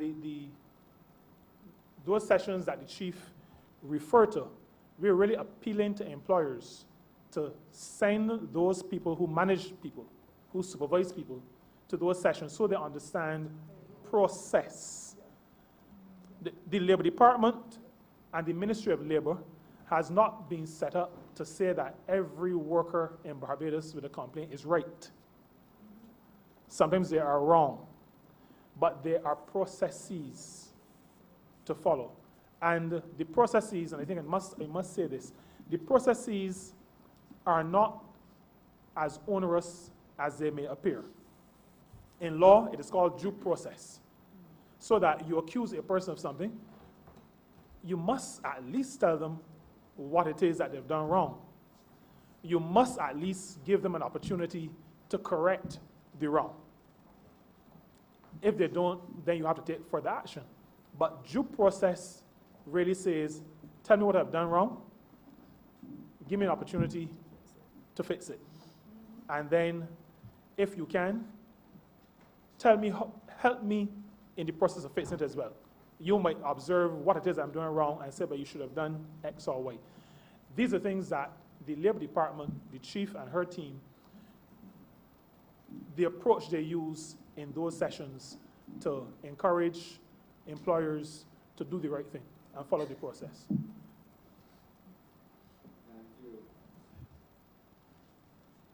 Thank you, Minister and Chief. My second intervention, Madam Chair, would be on the Prevention of Discrimination Bill, which the Minister would have mentioned, but to request some information in terms of it as it relates to persons with disabilities. This is a bill that has been around for almost a decade. I think started off in 2011, I remember, in 2015 or so, going to a couple sessions as it related to persons with disabilities and their employment or lack thereof. And I think we could all accept that Barbados has not been traditionally a friendly country to persons with disabilities in terms of employment, that we have a medical board and persons traditionally who became, let's say, injured in a car accident and therefore became immobile rather than require a workplace, whether it is a government department or private sector, to make adjustments in terms of infrastructure and workplace scenario, so that that person whose brain was in no way affected or capacity otherwise can continue in a job, we would put them before a medical board and send them home. And this bill, of course, which the Minister is gallantly going to pilot, expected to pilot in Parliament in a few weeks' time, would prevent such discrimination. We're in a situation where, at least under the last census, only about 10% of adults with disabilities were employed, and a much lower percentage in terms of government departments. Government has traditionally been the main perpetrator of this discrimination against persons with disabilities in the workforce. And Minister, I am just requesting an expansion on this point in terms of how you see us going forward, in terms of obviously legislative framework, going down therefore to practicality for people with disabilities and giving them hope that once obviously they have the mental capacity and that they will be able to have greater opportunities for employment in this country in spite of a disability, for example, of vision, lack of vision. Thank you very much, Honourable Member. The bill does speak to disability as a ground that would constitute discrimination if that is the basis upon which the person either was not hired or fired. Now, a person living with a disability, let me speak to a case where a person acquires a disability while employed. The bill will ask the employer to make reasonable accommodation. A term like reasonable accommodation is used because there are businesses or other employing organizations of varying sizes, varying types generally. And some are able to provide that accommodation better than others. And so the bill will not be a one-size-fits-all kind of bill. It will look at, or if it has to be enforced in a court of law, what will be looked at is what is reasonable in that particular situation.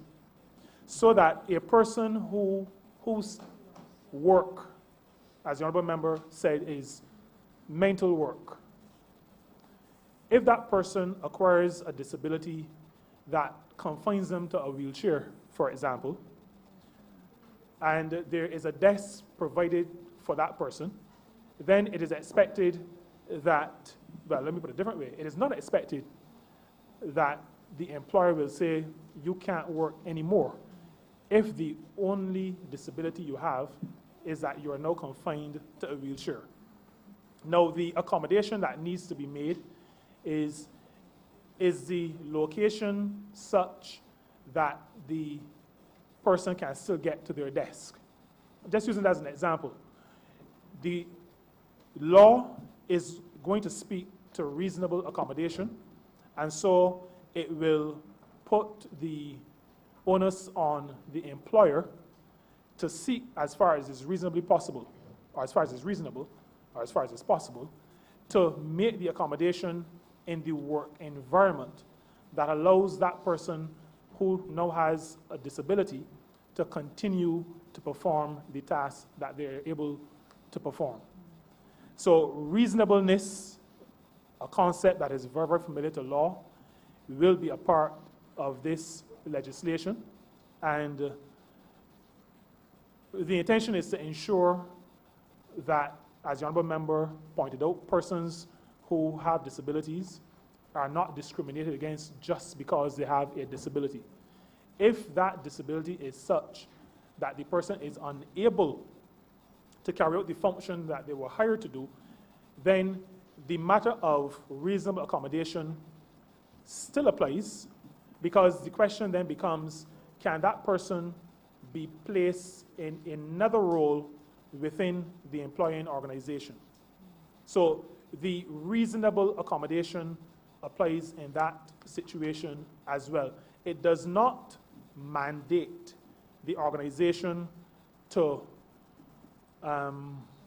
do what is impractical for the organization to do, because the legislation still has to be fair to everybody. You cannot say that an organization has to move house, leave the building and go and find another building to make the accommodation. The accommodation has to be reasonable. The adjudication of this will take place at the level of the Employment Rights Tribunal, and on points of law, once the bill is passed in the two houses of Parliament, on points of law, then appeal to the High Court. Thank you, Minister. Chair, my final intervention under this head relates to one of the strategic goals of the ministry, as outlined at the front of this ministry's estimates, to ensure an adequate supply of trained manpower in occupations in all branches of economic activity in Barbados.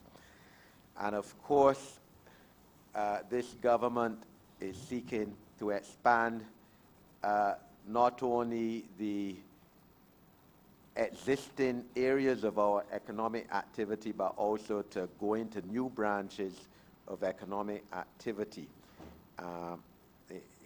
in many areas that we have. And I am wondering what provisions the Ministry of Labour has been putting in place. I'm sure perhaps with the Ministry of Education, in terms of ensuring that we have an adequate supply of people to go into these areas of activity and to take benefit of that, not only for the development of our country, our national development, but for the development of our people and for themselves and their communities. We do that, thank you, Honourable Member, we do that using our Manpower Research and Statistical Unit, as well as our Human Resource Development Strategy Unit. Now, as you pointed out, the educational and training institutions fall under the ministry of that nomenclature.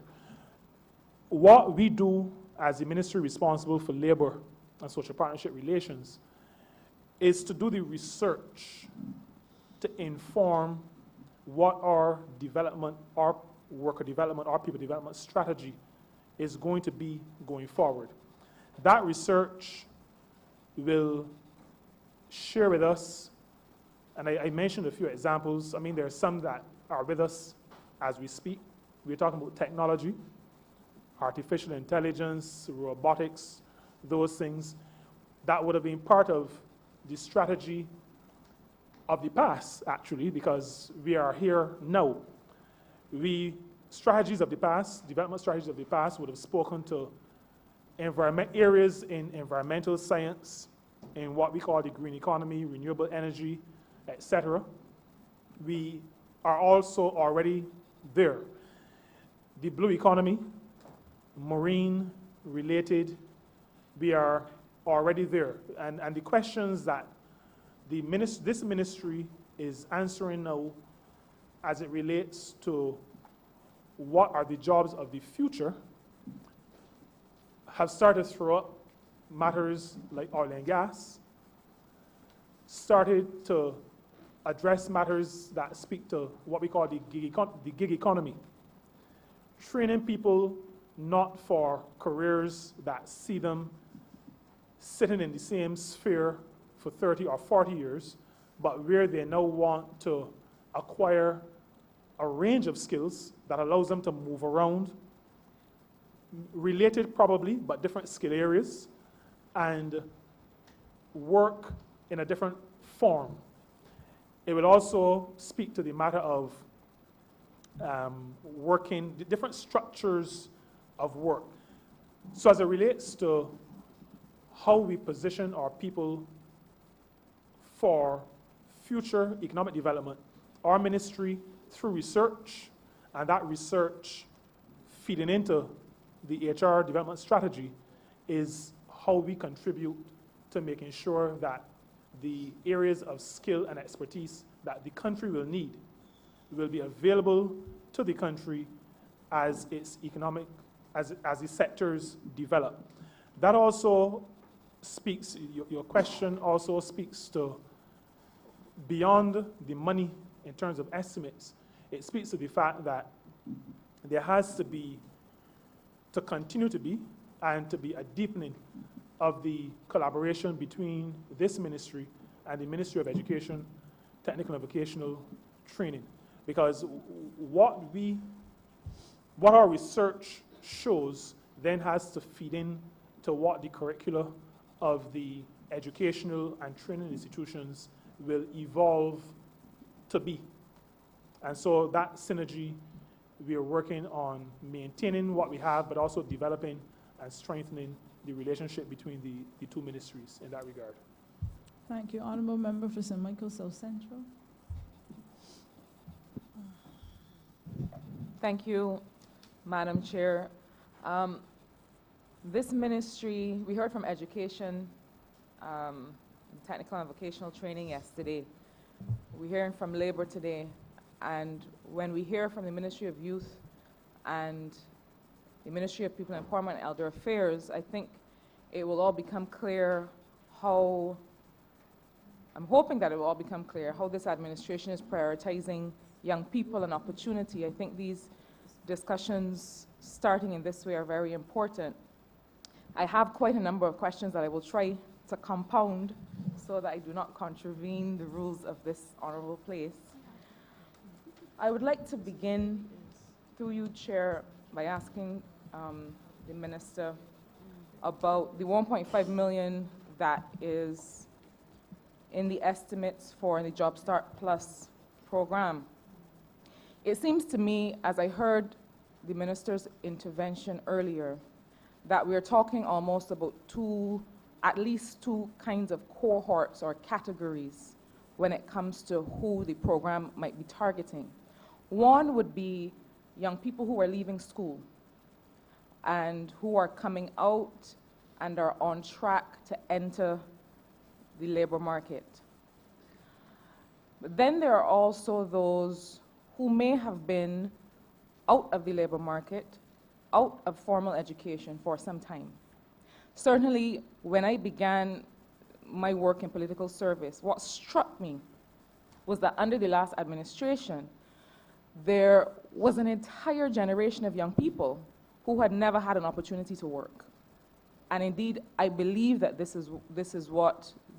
issue is what Job Start Plus is meant to respond to. So my question in this regard is twofold. One, what are the particular interventions, or what is a particular approach that is meant to address essentially really the two categories, because these would require different approaches to the program, I believe. Different ways of delivering training, perhaps even shorter programs for those who have been out of the formal education system or workplace for a longer time. So I see that the resources are targeting training and so on, but I am concerned that there may be different approaches required depending on who you're targeting. If I'm a young person who has come out of community college or sixth form or fifth form or some other structured program, the training that I need is different. So that's the first part of my first question. The second part has to do with the role of the private sector. Minister, you have perhaps the fortune of being responsible not only for labor, but for social partnership relations. And it means that with your responsibility for the social partnership, you have a unique opportunity to engage the private sector in terms of how they contribute to and participate in this Job Start Plus program. A lot of what we hear in the context of the social partnership and from the private sector has to do with the availability of adequate labor, a word you don't like, but I'm going to use it in this regard.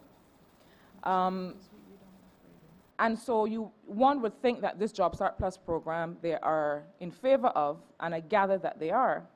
However, in the context of the convergence of our domestic and international tax rates, given that they now have a much healthier profit margin, and indeed we have seen them reporting very healthy profits, which we want.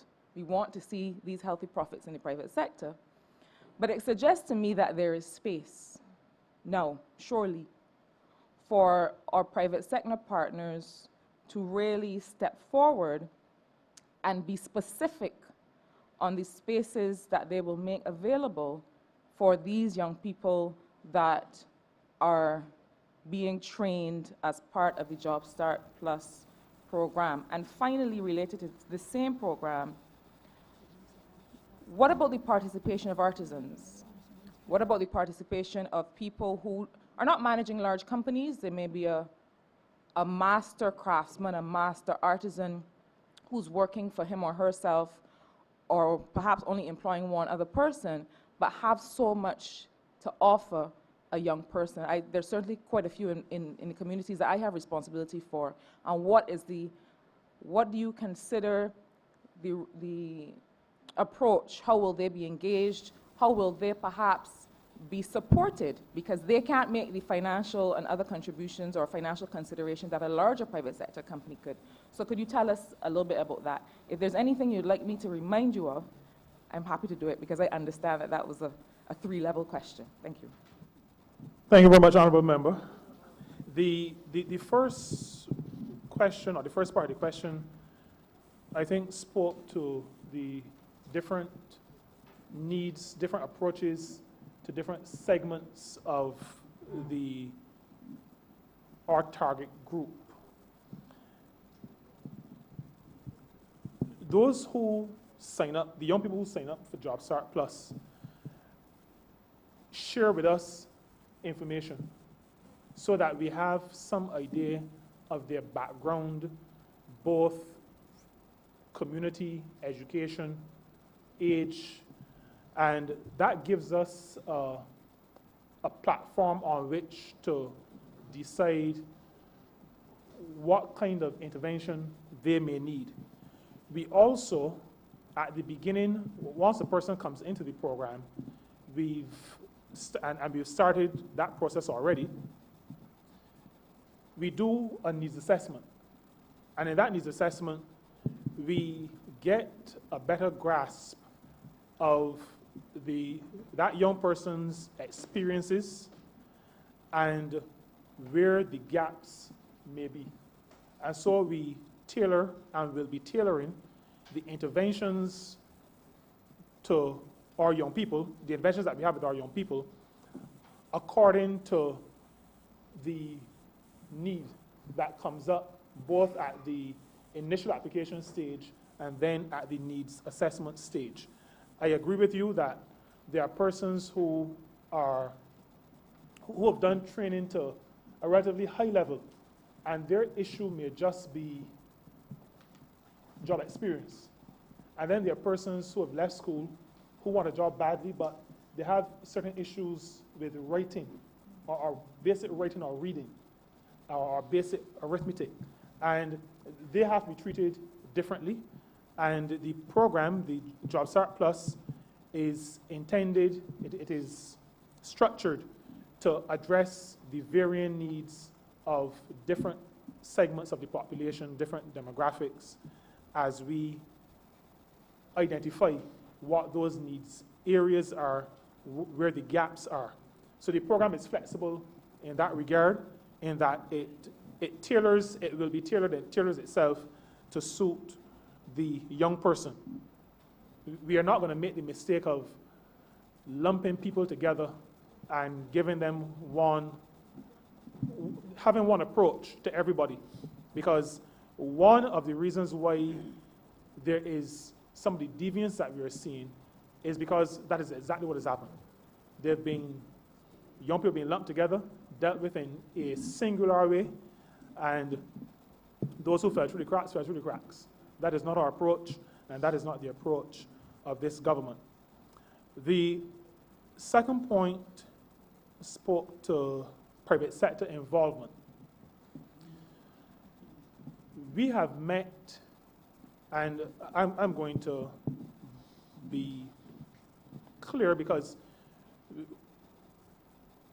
we still have some work to do as a ministry in terms of getting this right. So I just want to be transparent on that.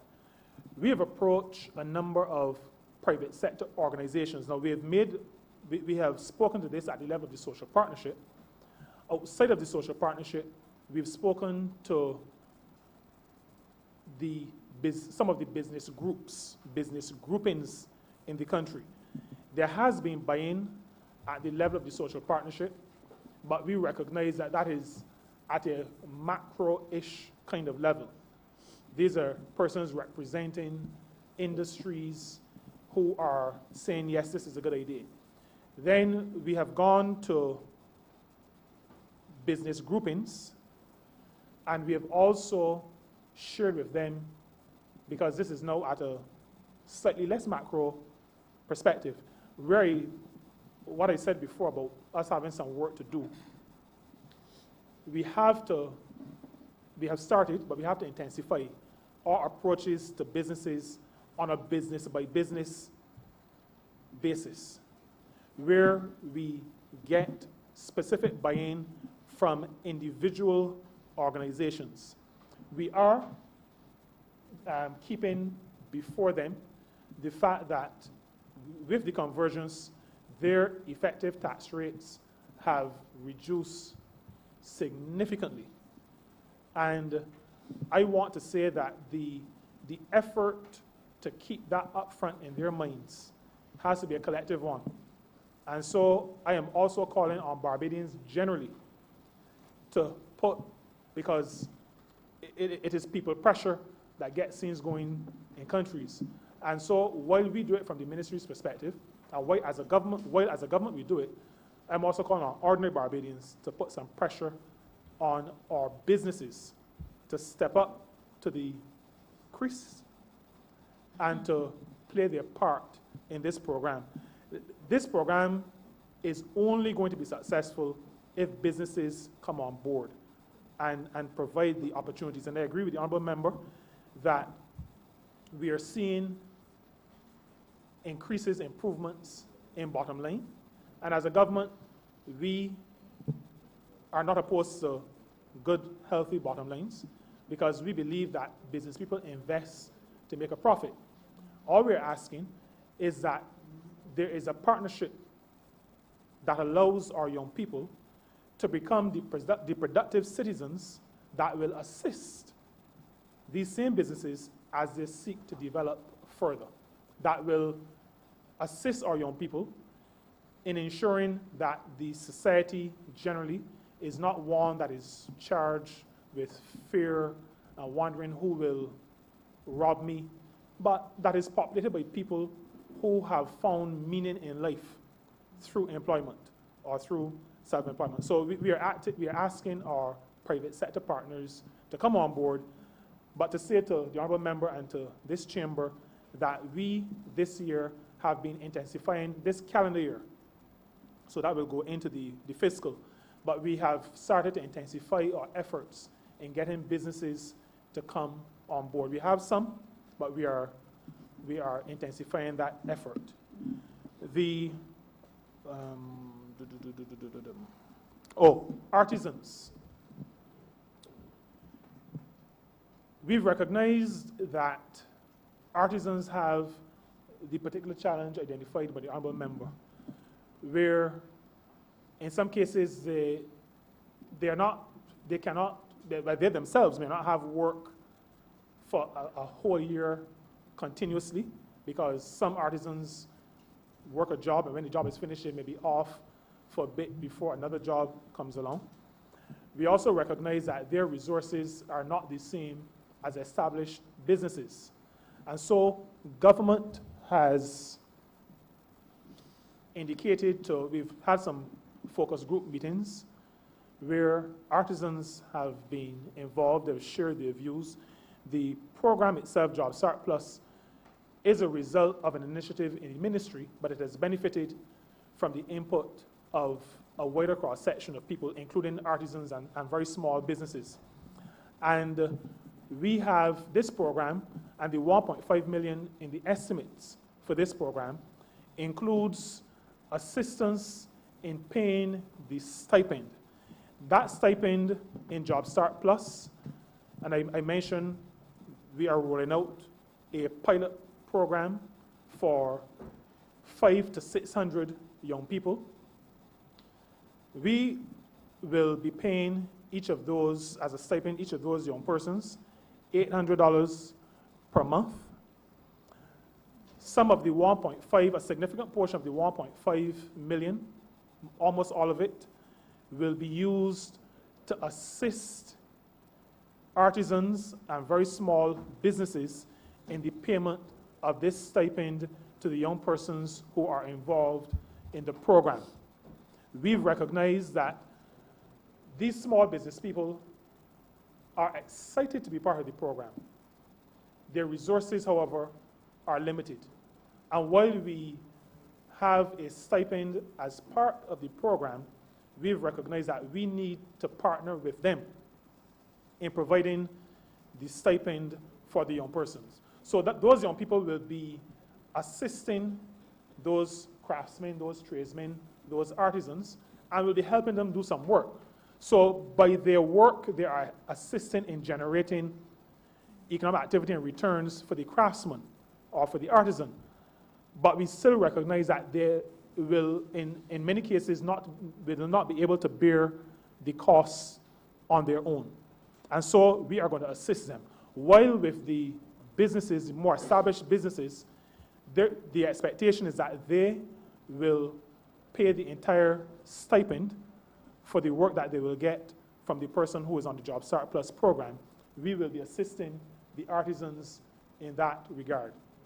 What we have agreed is that the government, through the program in our ministry, will pay 1/3 of the amount, and the artisan will pay 2/3 of the amount.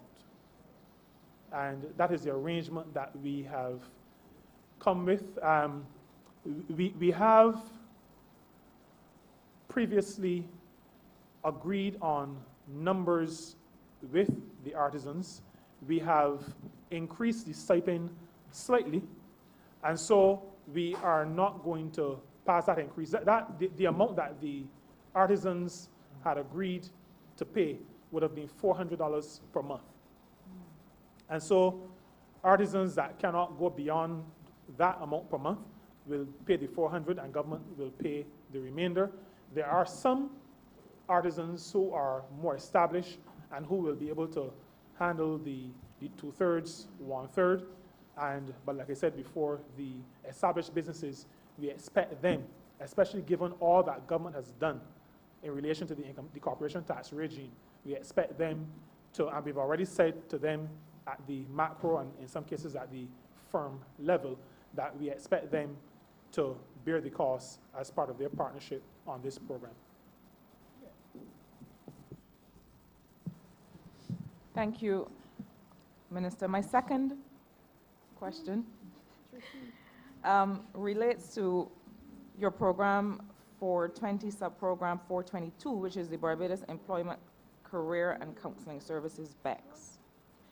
Now, it seems to me that with reference to revised estimates 1920, there seems to be a reduction in the allocation of about 600,000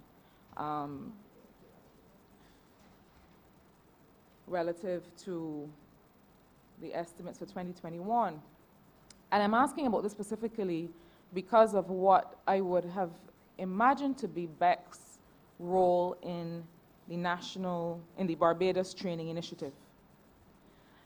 This, together with Job Start Plus, and I gather that this may be led and may not be fully reflected, therefore, in this, may be led by the Prime Minister's office and perhaps not fully reflected, therefore, here in your estimates, and you can help me understand that. But I'm asking about this because this is, as far as I can see it, one of the, if not the most important exercise in which this administration will engage, and the most important journey on which this administration will help usher the people of this country in the next few years. It is the platform for growth for this economy, making sure that people can be a part of the inclusive growth that we are targeting. And so I am a bit concerned if it is that BECS is supposed to have this input in the National Training Initiative, that there is a reduction. If it is that there are other inputs contemplated coming from other places, then please do clarify. But I really want you to have the opportunity, and your officers to have the opportunity, to talk about the role of the ministry in this initiative, and to make sure that members are clear on what that role is and what the relative responsibilities are and what will be delivered under the initiative. Sorry, thank you very much, Honourable Member. The National Training Initiative, or the Barbados Training Initiative, as you indicated, falls in the Prime Minister's office. We have a role as a ministry in providing information, but as it relates to the counseling and guidance, that is not coming from BECS in this situation. What BECS is going to be involved in is Job Start Plus. The counseling of the young people in Job Start Plus comes from the Barbados Employment and Career Counseling Services. Initially, we were thinking of providing some of the counseling that is going to be needed for the Barbados Training Initiative through BECS. But I think a decision would have been taken to not put that in our budget, so you would see that reduction. That will be in a separate budget. Now, that comes from, a significant amount of that money comes from the training fund, administered by, or collected by the National Insurance Department. And those are the funds that will be used for the Barbados Training Initiative. You must pardon me. We just changed the name from National Training Initiative, so I'm still in that frame of mind. But the Barbados Training Initiative, significant portions of those funds will come from the training fund or through the National Insurance Department. The other thing is that the National Training Initiative is its interventions are going to be very tailored to segments of society, segments of business, employment that are not the natural place where a Barbados Employment and Career Counseling Service would be set up to address. So that, for example, and we have used this before, the matter of if you're going to train car washers to a particular standard, then the intervention for them is going to need to be very tailored. It is going to have to excite their curiosity, cause them to want to be a part of what is this, how is it helping me? And the normal or the traditional sit down, counsel, talk to doesn't really fit all the areas that the Barbados Training Initiative is going to be addressing. So that the program for training to excellence, working out what excellence looks like in this area, where are the gaps, where are we falling short, what is it going to take to get us to the excellence that we've identified, that standard we've identified. Those, the instruments, the methods that we will have to use, that we have recognized that will be necessary to reach those areas are going to be different. And so rather than BECS, we're going to be developing novel methods of intervention to address those issues and to ensure that at the end of the day, Barbados, there's not just economic recovery, but there's transformation. And transformation not just at the level of the economy, but transformation of our thinking, our approach to our work, our approach to interacting and interfacing with people, that we become an excellent society having gone through this economic recovery program. Honourable Member for Christchurch South, you asked how many more questions you have. You did 4 already. No, you didn't. You did 4. You did. Honourable Member for Christchurch South. Thank you, Madam Chair. Good morning, Minister and your team. Good afternoon, rather. Yes. Minister, if any of us had to ask an ambitious young 18-year-old what ministry he or she aspired towards, it is highly unlikely that they would name the portfolio that you hold, except that now you bring to that ministry a language that is morally and politically seductive. And, beg your pardon? Oh, and you said so much in your opening address, although it was only 10 minutes, and you've left us with the view that your ministry is performing important work in terms of mediation between labor and capital in Barbados. That's the impression you've left us with. That's an important plank of the ministry's work. And I took some notes on one of the statements you made, which I found so poignant, significant. You said the power relationship in the workplace is not even. And I found that quite a remarkable statement to make. And it really teaches us a lot as to the relations between labor and capital in Barbados. If you think the question is not fair, you may decline. But having said that, and having regard to what you may consider to be the reach of your ministry, do you consider that unevenness in the power relationship contributes to a wider social disequilibrium in Barbados? Thank you, Honourable Member. I think it does. Very simple, straight answer. It does, and it manifests itself in situations where members of parliament, but not just members of parliament, others, hear complaints from people on a continuing basis on the treatment meted out to them in some workplaces. And you would have heard from my comments that I don't like the broad brush painting exercise. There are some workplaces, the names of which occur more frequently than others. And in some of those workplaces, there's a lot of tension, a lot of unease. And the reason why I answered your question to say yes is because when a person is mistreated, unfaired, as we would say, at work, when they go home, they're not able to mask the fact that they've just left 8 hours with a demon. And that must, because of the nature of human beings, that must have some impact on the other people in the household.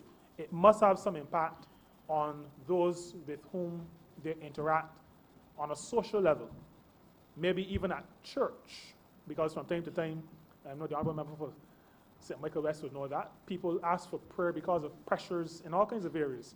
So that I am not able, honorable member, to quantify the level. I can't say that some percentage of deviance is a result of, but I do know, and I think most of us know, that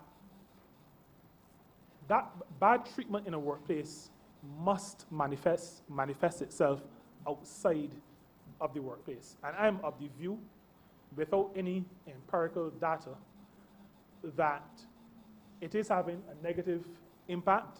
And I also believe, again, the disclaimer is I don't have the empirical data, but I believe it affects the view of some young people as it relates to working for people. And I believe that the desire of a lot of young people to work for themselves is not just a built-in desire to be an entrepreneur, but it comes from a view that working for people is hard work, low pay, bad treatment at work. That view, that I believe is a result of the experiences of some of the people that they have interacted with. And the reason I spoke to the unequal power relation, that is the reason, as a matter of fact, the only reason for government is because there are unequal power relations in a society. If we were all equal, then there is no need for government. But because the strong will kill the weak, then we need to make sure that chaos does not reign and that the vulnerable are looked after. In our case, in our ministry, the vulnerable become those who are the workers, those who are at the lower end of that power relation, and our job is to look out for them and to protect them, and that we do through the suite of legislation that we have, and legislation that we need to amend and strengthen, and in some cases, legislation that we need to bring. Thank you very much. Another question, ma'am? Thank you. Those of us who've practiced law for some considerable time are now met, Minister, with a relatively new procedure, and quite creative, actually. The protocol, the mediation protocol that is engaged when a dismissed worker sues, either for reinstatement or, wrongful, unfair dismissal. It is new to us who have practiced law for some time. We don't resist it, nor do we reject it. This is where the worker goes to the labor office and with the employer, and there's some attempt at reconciliation of whatever nature, and this is before the matter reaches the court or the tribunal, so to speak. You just spoke of empirical data. Just inform the public, if you may, as to what is the success rate of this protocol, this intervention that is done? You may not have the statistics, but what is the relative success rate of this intervention that is done, this mediation that is done between the worker and the employer, that obviates the need for any further redress in the court or before the Employment Rights Tribunal? Okay. Is it working or is it not working? It is working. I think the Chief Labor Officer spoke to that slightly earlier. I don't have the empirical data here. Yes. So I said that up front. However, anecdotally, many more cases are dealt with and resolved at the level of the Labor Department. Excellent. Than the amount that would be referred to the tribunal. To the tribunal. Yes. Many more are dealt with. A lot of the time, because when people come to the Labor Department, it seems as though there are sometimes pretty basic things that they're not aware of. And once made aware, then the issue, in some cases, becomes moot. Yes. The issue goes away once they're made aware, but particularly that they're made aware of it from the government's perspective. So they understand that this is not from an authoritative source. So many more are dealt with at the level of the Labor Department. Good. It's reassuring. And my final question, ma'am. I heard you make reference earlier to the farm labor program, perhaps a terminology that is now dated and needs to be modified somewhat, or modernized somewhat. That program has tended to fix its gaze towards the northern hemisphere. Obviously, it used to be Canada, then it used to be Florida. We saw in last week's media a report that it is now fixing its gaze on England, which is very, very curious in the aftermath of Brexit and so on.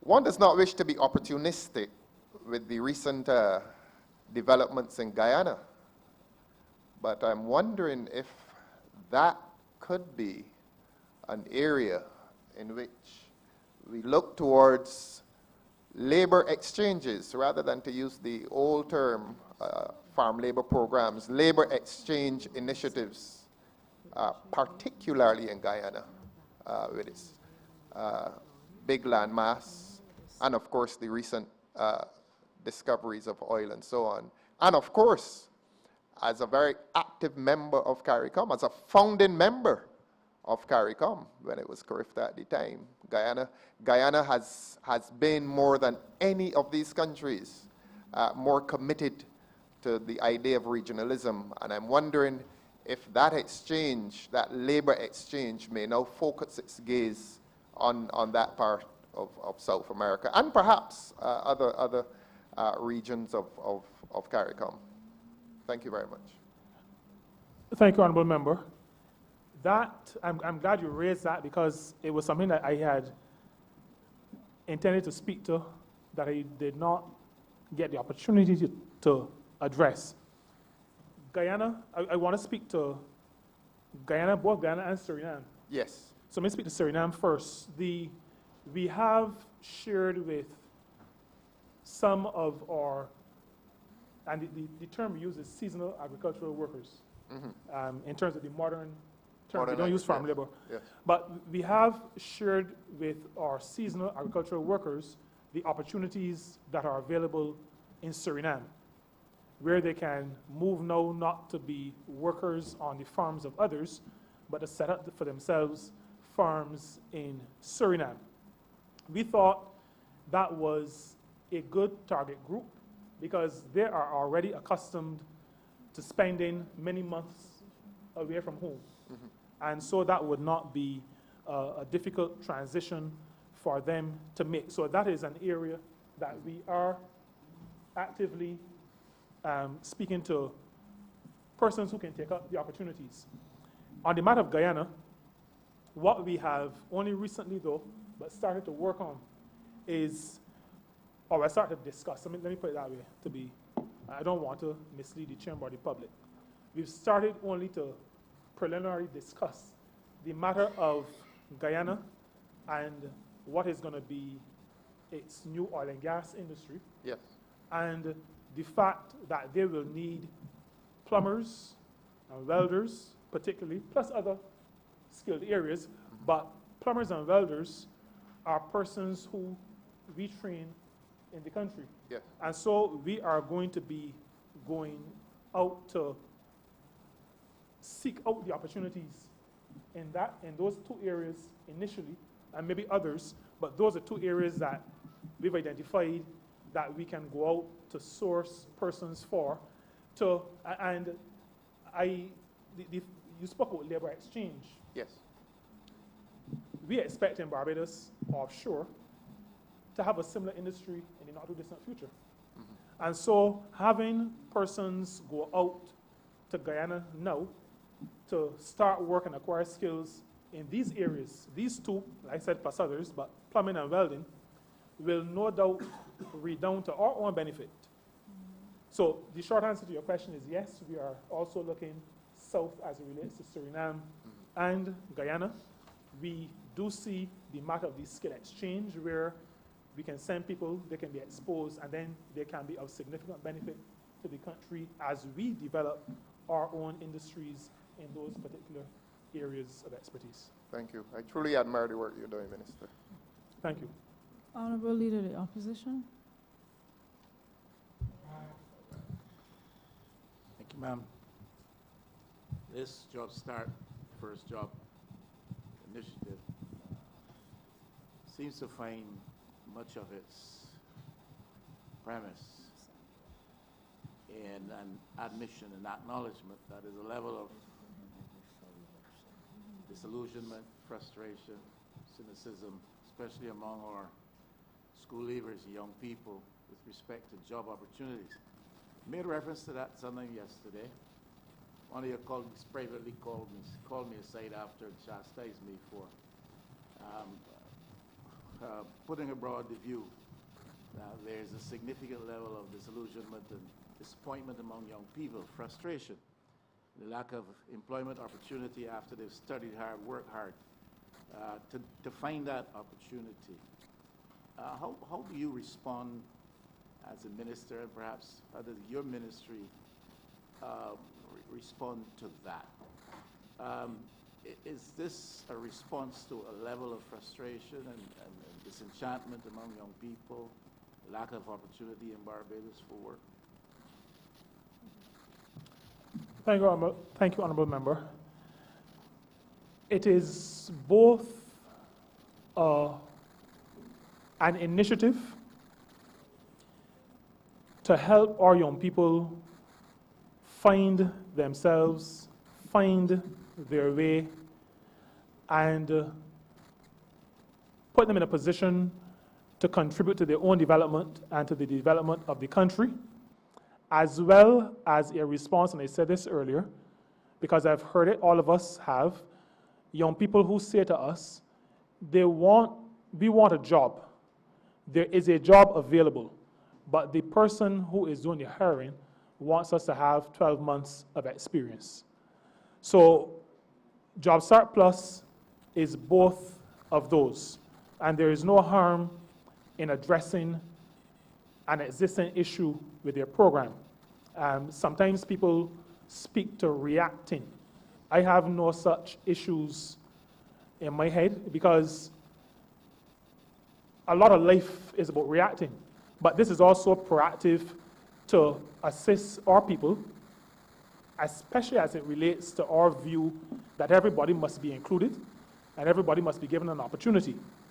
Now, a lot of the disenchantment, I'm not sure if I'm using your words accurately, disenchantment or disillusionment, a lot of that has come as a result of, I am not sure if it was a deliberate policy of the last government, but a situation where opportunities for further education was reduced, I think, by more than half.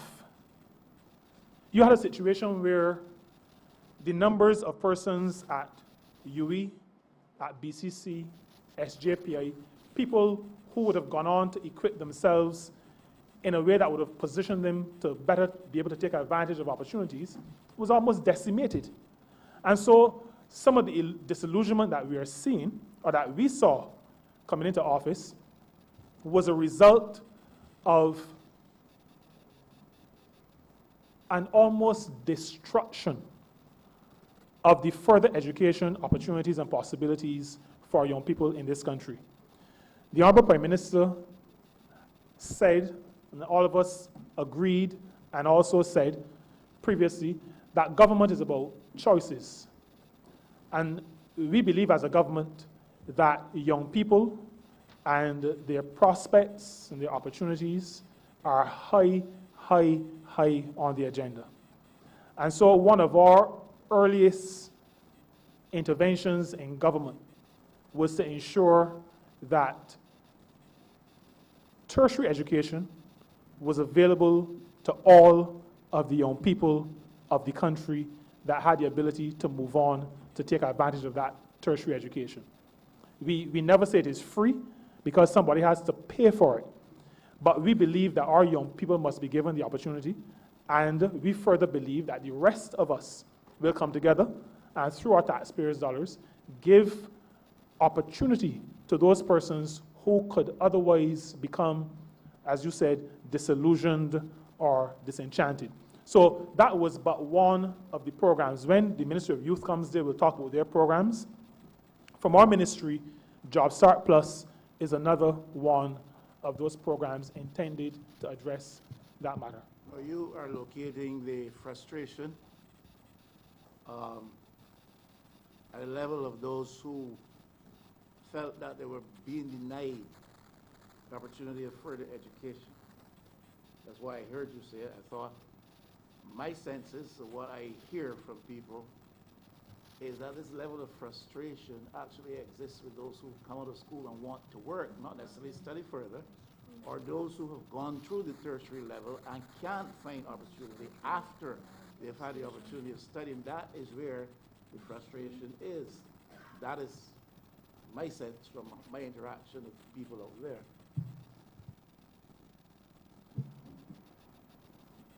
I spoke to two things. I think you heard the second one, which would be those who were not able to further their education. But I had earlier spoken to those who expressed frustration to me directly about wanting to go into a job and being told you need to have work experience. And that is the reason why Job Start Plus has as one of its objectives the provision of that 12 months of work experience. People who want to work, not all of them, as a matter of fact, maybe not the majority of them, having done tertiary education, but want to work, and the hindrance that they've come up against is that lack of experience. Now, there are other factors at play that other ministries and other programs and other interventions address. Job Start Plus is intended to address the matter of persons not having the experience and us providing that platform, that opportunity that allows them to get the experience, and also, in addition to that, the matter of providing that discipline that comes along with the experience, so that those persons who want to work but don't have the experience can now have the experience and position themselves better for a job. Sorry, if I may come in here, does that include students or graduates of all areas? Because right now we have not only the people with degrees coming out, psychology, even medicine, dentistry, and cannot find jobs. How does that come in with your Job Start?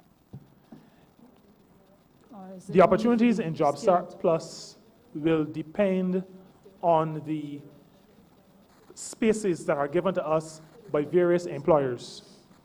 And so as we build out, I think we have a number of spaces already committed, but as we build out to get to the 500 or 600, then those areas will be made public, and persons who are on the program will make decisions as to which area they may want to go. So we are not targeting any particular area of employment or any particular demographic in terms of young person. We are, the only situation I spoke to earlier was that those most vulnerable, any young people in those most vulnerable households must be addressed. Outside of that, those who apply, but no specific area.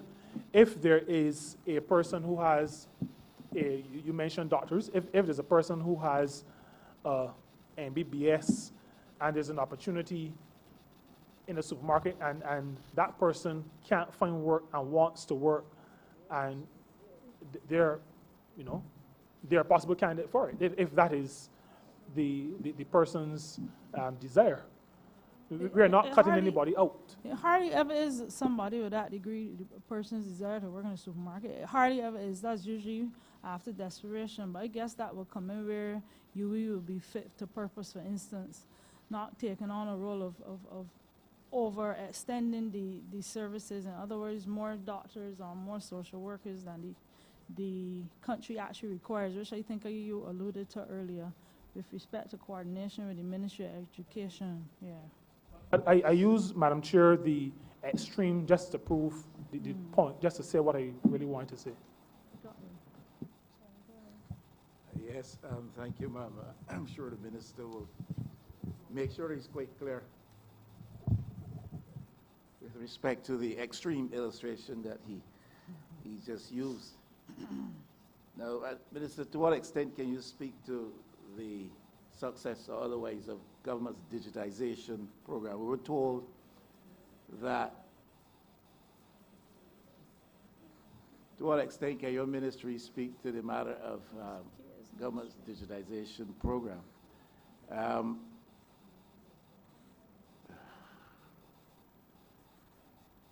We were told that this was part and parcel of the process of reabsorbing some of the retrenched workers back into service.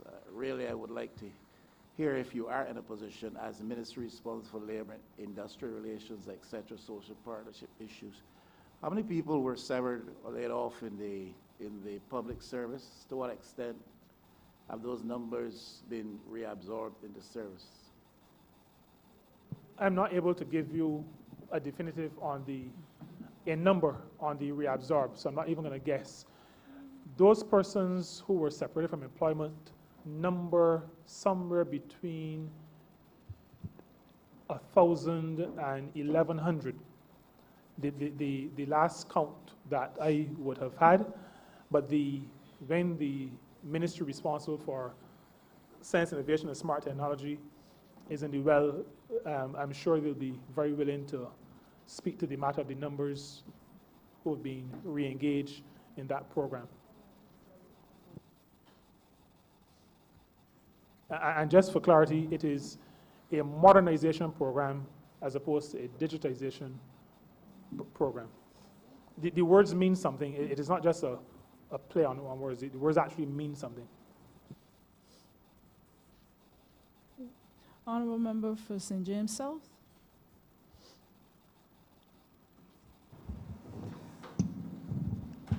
Thank you, Madam Chair, and thank you very much, Honourable Minister, Honourable MP for St. Peter, and congratulations on your regathering program that is ongoing and coming shortly to a close. I was very, very pleased to hear some of the initiatives that your ministry is undertaking in relation to labour. And in reading the information about some of your plans, there were some questions that I wanted to raise. One question was actually raised by another member this morning, but I'll just put this on the table just to alert you in case you've not been made aware. In my constituency, I've had a number of young people employed by firms investing in Barbados. And it seems as though one of the techniques being used to avoid severance, to avoid long-term contracts, is to give people these 6-month contracts, etc., and just keep renewing them, which is to get around the labor requirements that we have here in Barbados. I know when you were speaking, you talked about the importance of bringing legislation to help correct behaviors, etc., and so on. One of my challenges with that is this, that we are often doing legislation to correct behavior in 10% of the population that we're dealing with, and placing a burden on the entire 100% who may not be violating, and who may, as a result of that legislation, now find themselves under enormous financial pressure or pressure in their systems that they can't carry. If, for example, I'm very conscious of this because small businesses often have to cope with legislation that we put in place to govern various things. But sometimes those companies don't have the resources, or they don't have the personnel to be able to manage compliance that is required.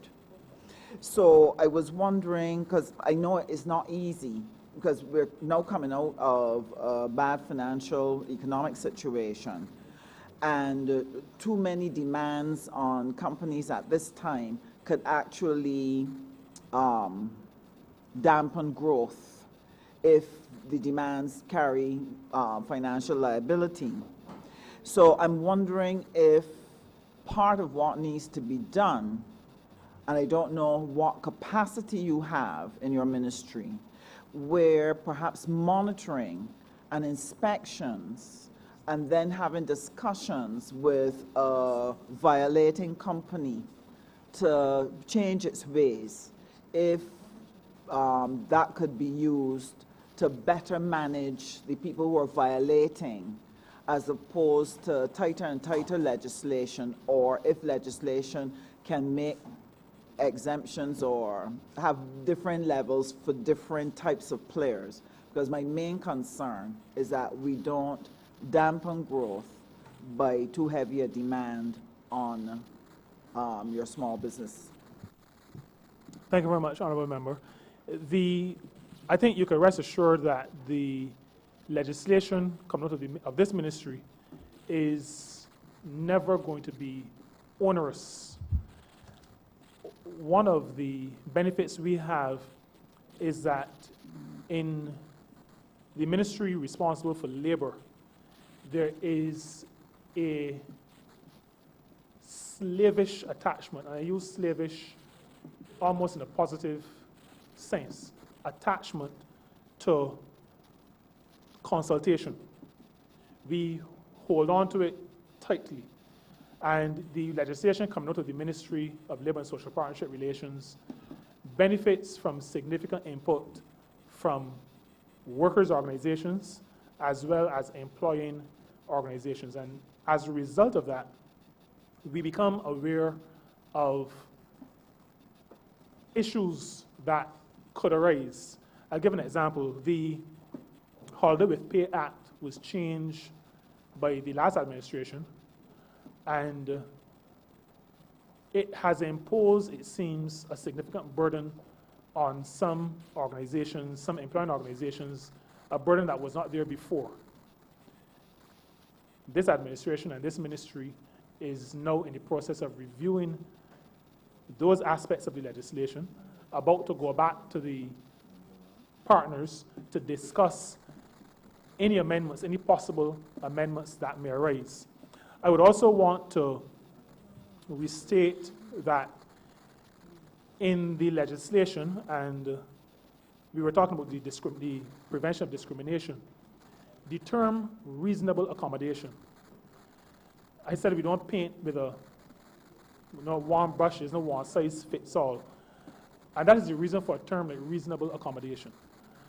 Because reasonable for a small company employing 2 or 3 people is likely going to look different to reasonable for a multinational with an operation here that is employing 150 people.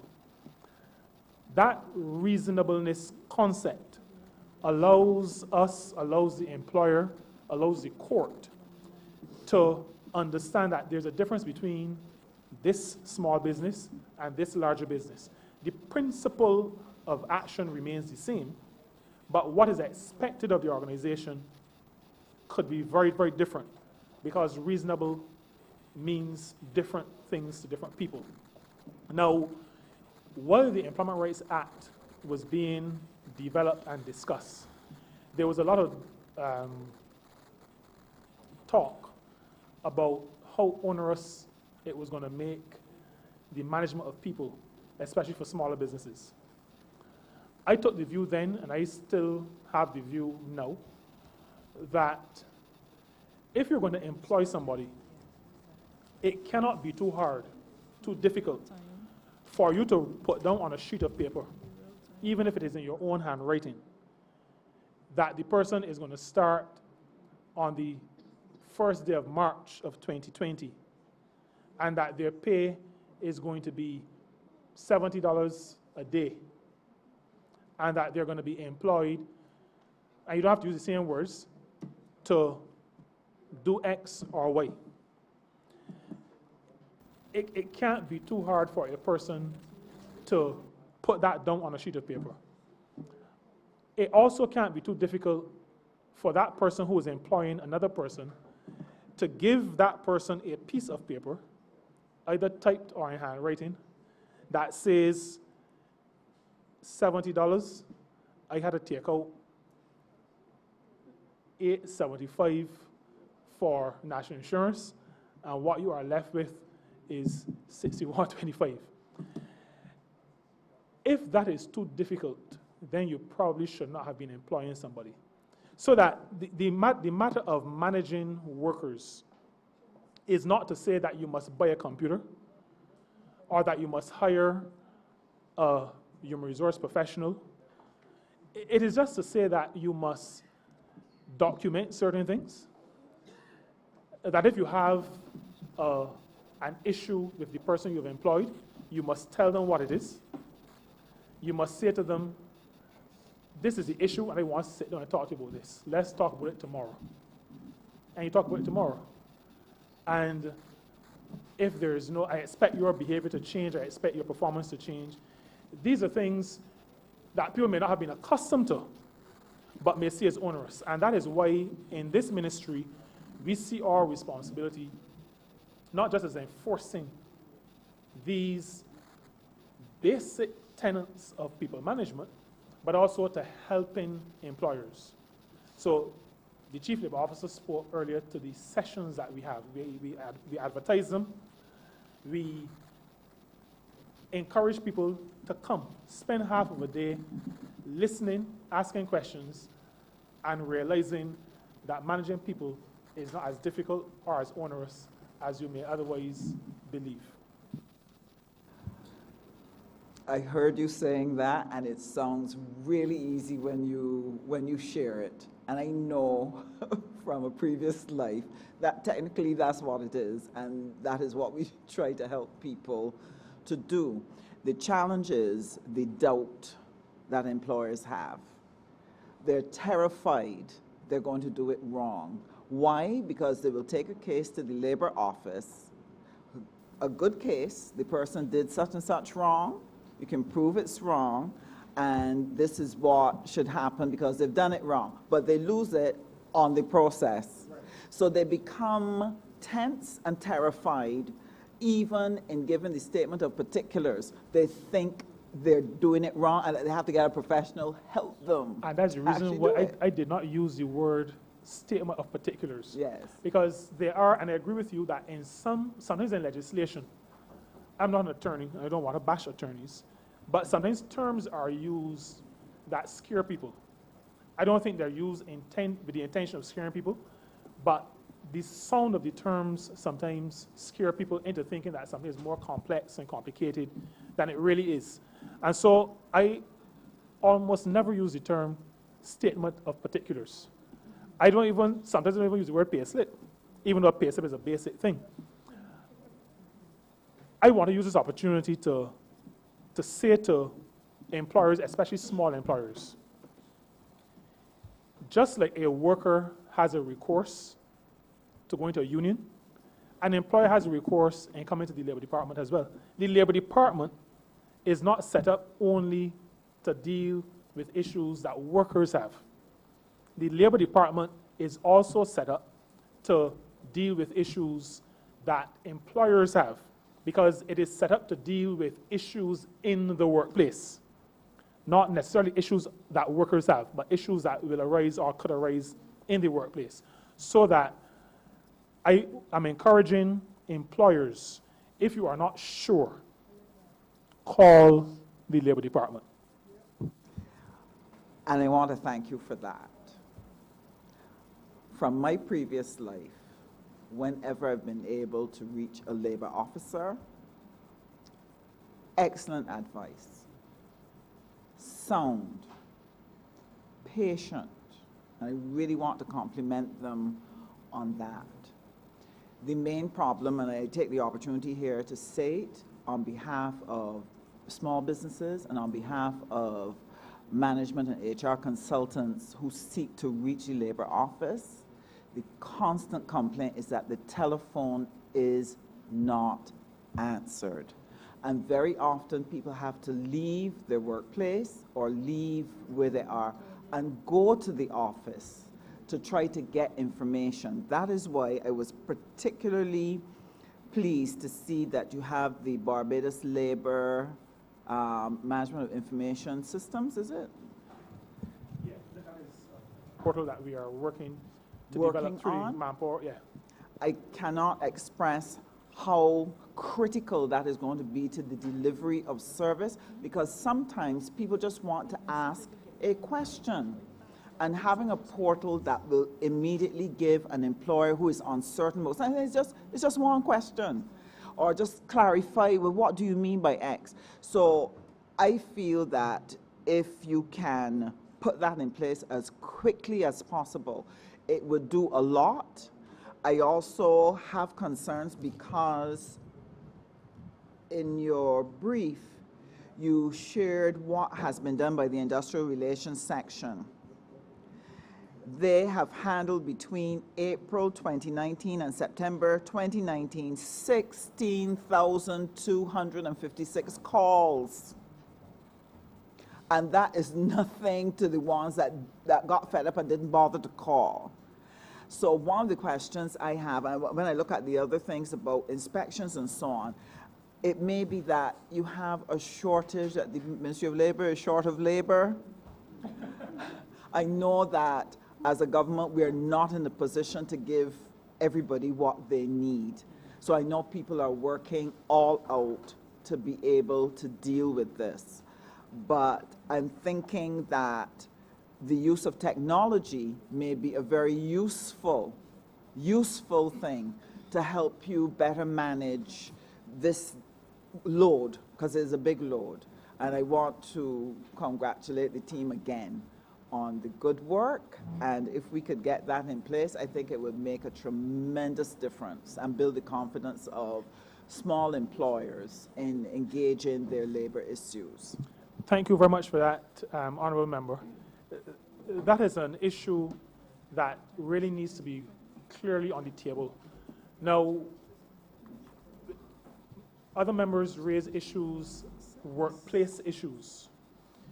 The Labor Department's mandate also includes a labor inspector function. When there are not enough people around, then there's an issue. And I've become more understanding, so this is no confession time, Honourable Member. I've become more understanding having become minister, because I too had challenges in terms of calling in to the Labor Department. I came in to serve in this office, and immediately to the then chief and then deputy chief, who sits on my left acting as chief. No, nobody answers the phone. But I was also saying that there are issues out there in the workplaces, and people need to be out there. And they're, in their normal, sober tone, said to me, well, if you can't be out there and in here at the same time. And I have had to come to the realization that we have to work through, and it's not going to be an overnight matter, but we have to work through how we get everything done that we're supposed to do. Because we cannot just throw up our hands to say, well, we don't have enough resources, so this government is not a government of things falling through cracks. And so we have spent a lot of time in the last, I would say November, December, January, last 3 months, talking a lot and focusing on how are we going to use media, both traditional and social media, and websites, internet generally, to get the information out to the public. I think the team that I have the privilege to lead that works hard, a small team, a very small team, maybe one of the smallest across all government, but expected to do a lot. But this team works hard, and we've realized that we have now to focus our attention. So while we discuss different legislation, as the Honourable Member for St. Michael West talked about, and pushing everything forward, there's so many balls to juggle. We have to focus on how we get the information out using social media. It means refocusing our minds from printing paper only, or from having the sessions that the Chief Labour Officer spoke to earlier only. How do we package the information? Yes, I'm going to wrap up shortly. How do we package that information so that ordinary people, people who we may think are not sophisticated, who want the language in bite-sized portions in a form that they can easily absorb and know how to act as employers, or how to act as workers, or what their rights are as workers. That is going to be one of the areas of focus in the new fiscal year. We've started to talk about it, but in the new fiscal year, we're going to be spending some time on a different mode of sharing information. Hopefully that will reduce the thousands of calls that we get. We are also aware that there are persons, and I'm going to have a little discussion with the Ministry of Finance, because at this point we're not sure in terms of an adjustment that was made to the budget. We recognize that there are people we need to reach who do not have, who we cannot call from a landline. So again, this speaks to people who, small people who don't have resources, who want issues addressed. And we have taken a decision that we cannot pick up a line or telephone off the desk and call their cell phone, because they may have been laid off, be out of a job, but they're asking questions. But we need to reach them, because our mandate is to reach people and to address their needs and their concerns, so that we have engaged with, having gone through the correct procurement processes, we're going to be using cell phones from the ministry to call people on their cell phones. That is an example of how this government approaches its interaction with people. We have to reach them, and we're going to reach them in a way that will allow us, using a method that will allow us to reach them. So we're going to be doing that as well, but that also makes us more mobile, so that in terms of receiving calls and being able to accept calls, and you can appreciate with 16,000 calls, if there are 4 people in the office, it is possible, very possible, that all of those persons are going to be on calls. And in this activity, Honourable Member, given your past life, when somebody calls, especially if they're angry, you can't get them off the phone in 2 or 3 minutes. You have to work through what they may have done right, what they may have done wrong. It's going to take a while. Each of those, it becomes, and I think the Honourable Chair may know, yes, I understand that, but it is sometimes, it becomes almost like a doctor's visit. You can't just churn them back out. You have to talk them through. They come that they're right about something, and you have to explain. But anyway, I'm happy to know that you recognize the limitations that we have, but I'm also equally happy to share that we are not going to allow the financial limitations to limit our delivery of service to the people of the country. We're going to find other modes, and social media, like I said, is one of those modes. Using cell phones is going to be one of those modes. We're going to do all in our power to make sure that the people of the country are served well by this ministry that is using $7 million of the taxpayers' money. Madam Chair, I beg to move that you do now report progress to His Honor the Speaker and beg to sit again. Second. Question is that I do not report to Honourable Speaker. Progress. All honourable members in favour, please say aye. All honourable members against, please say nay. Methinks the ayes have it.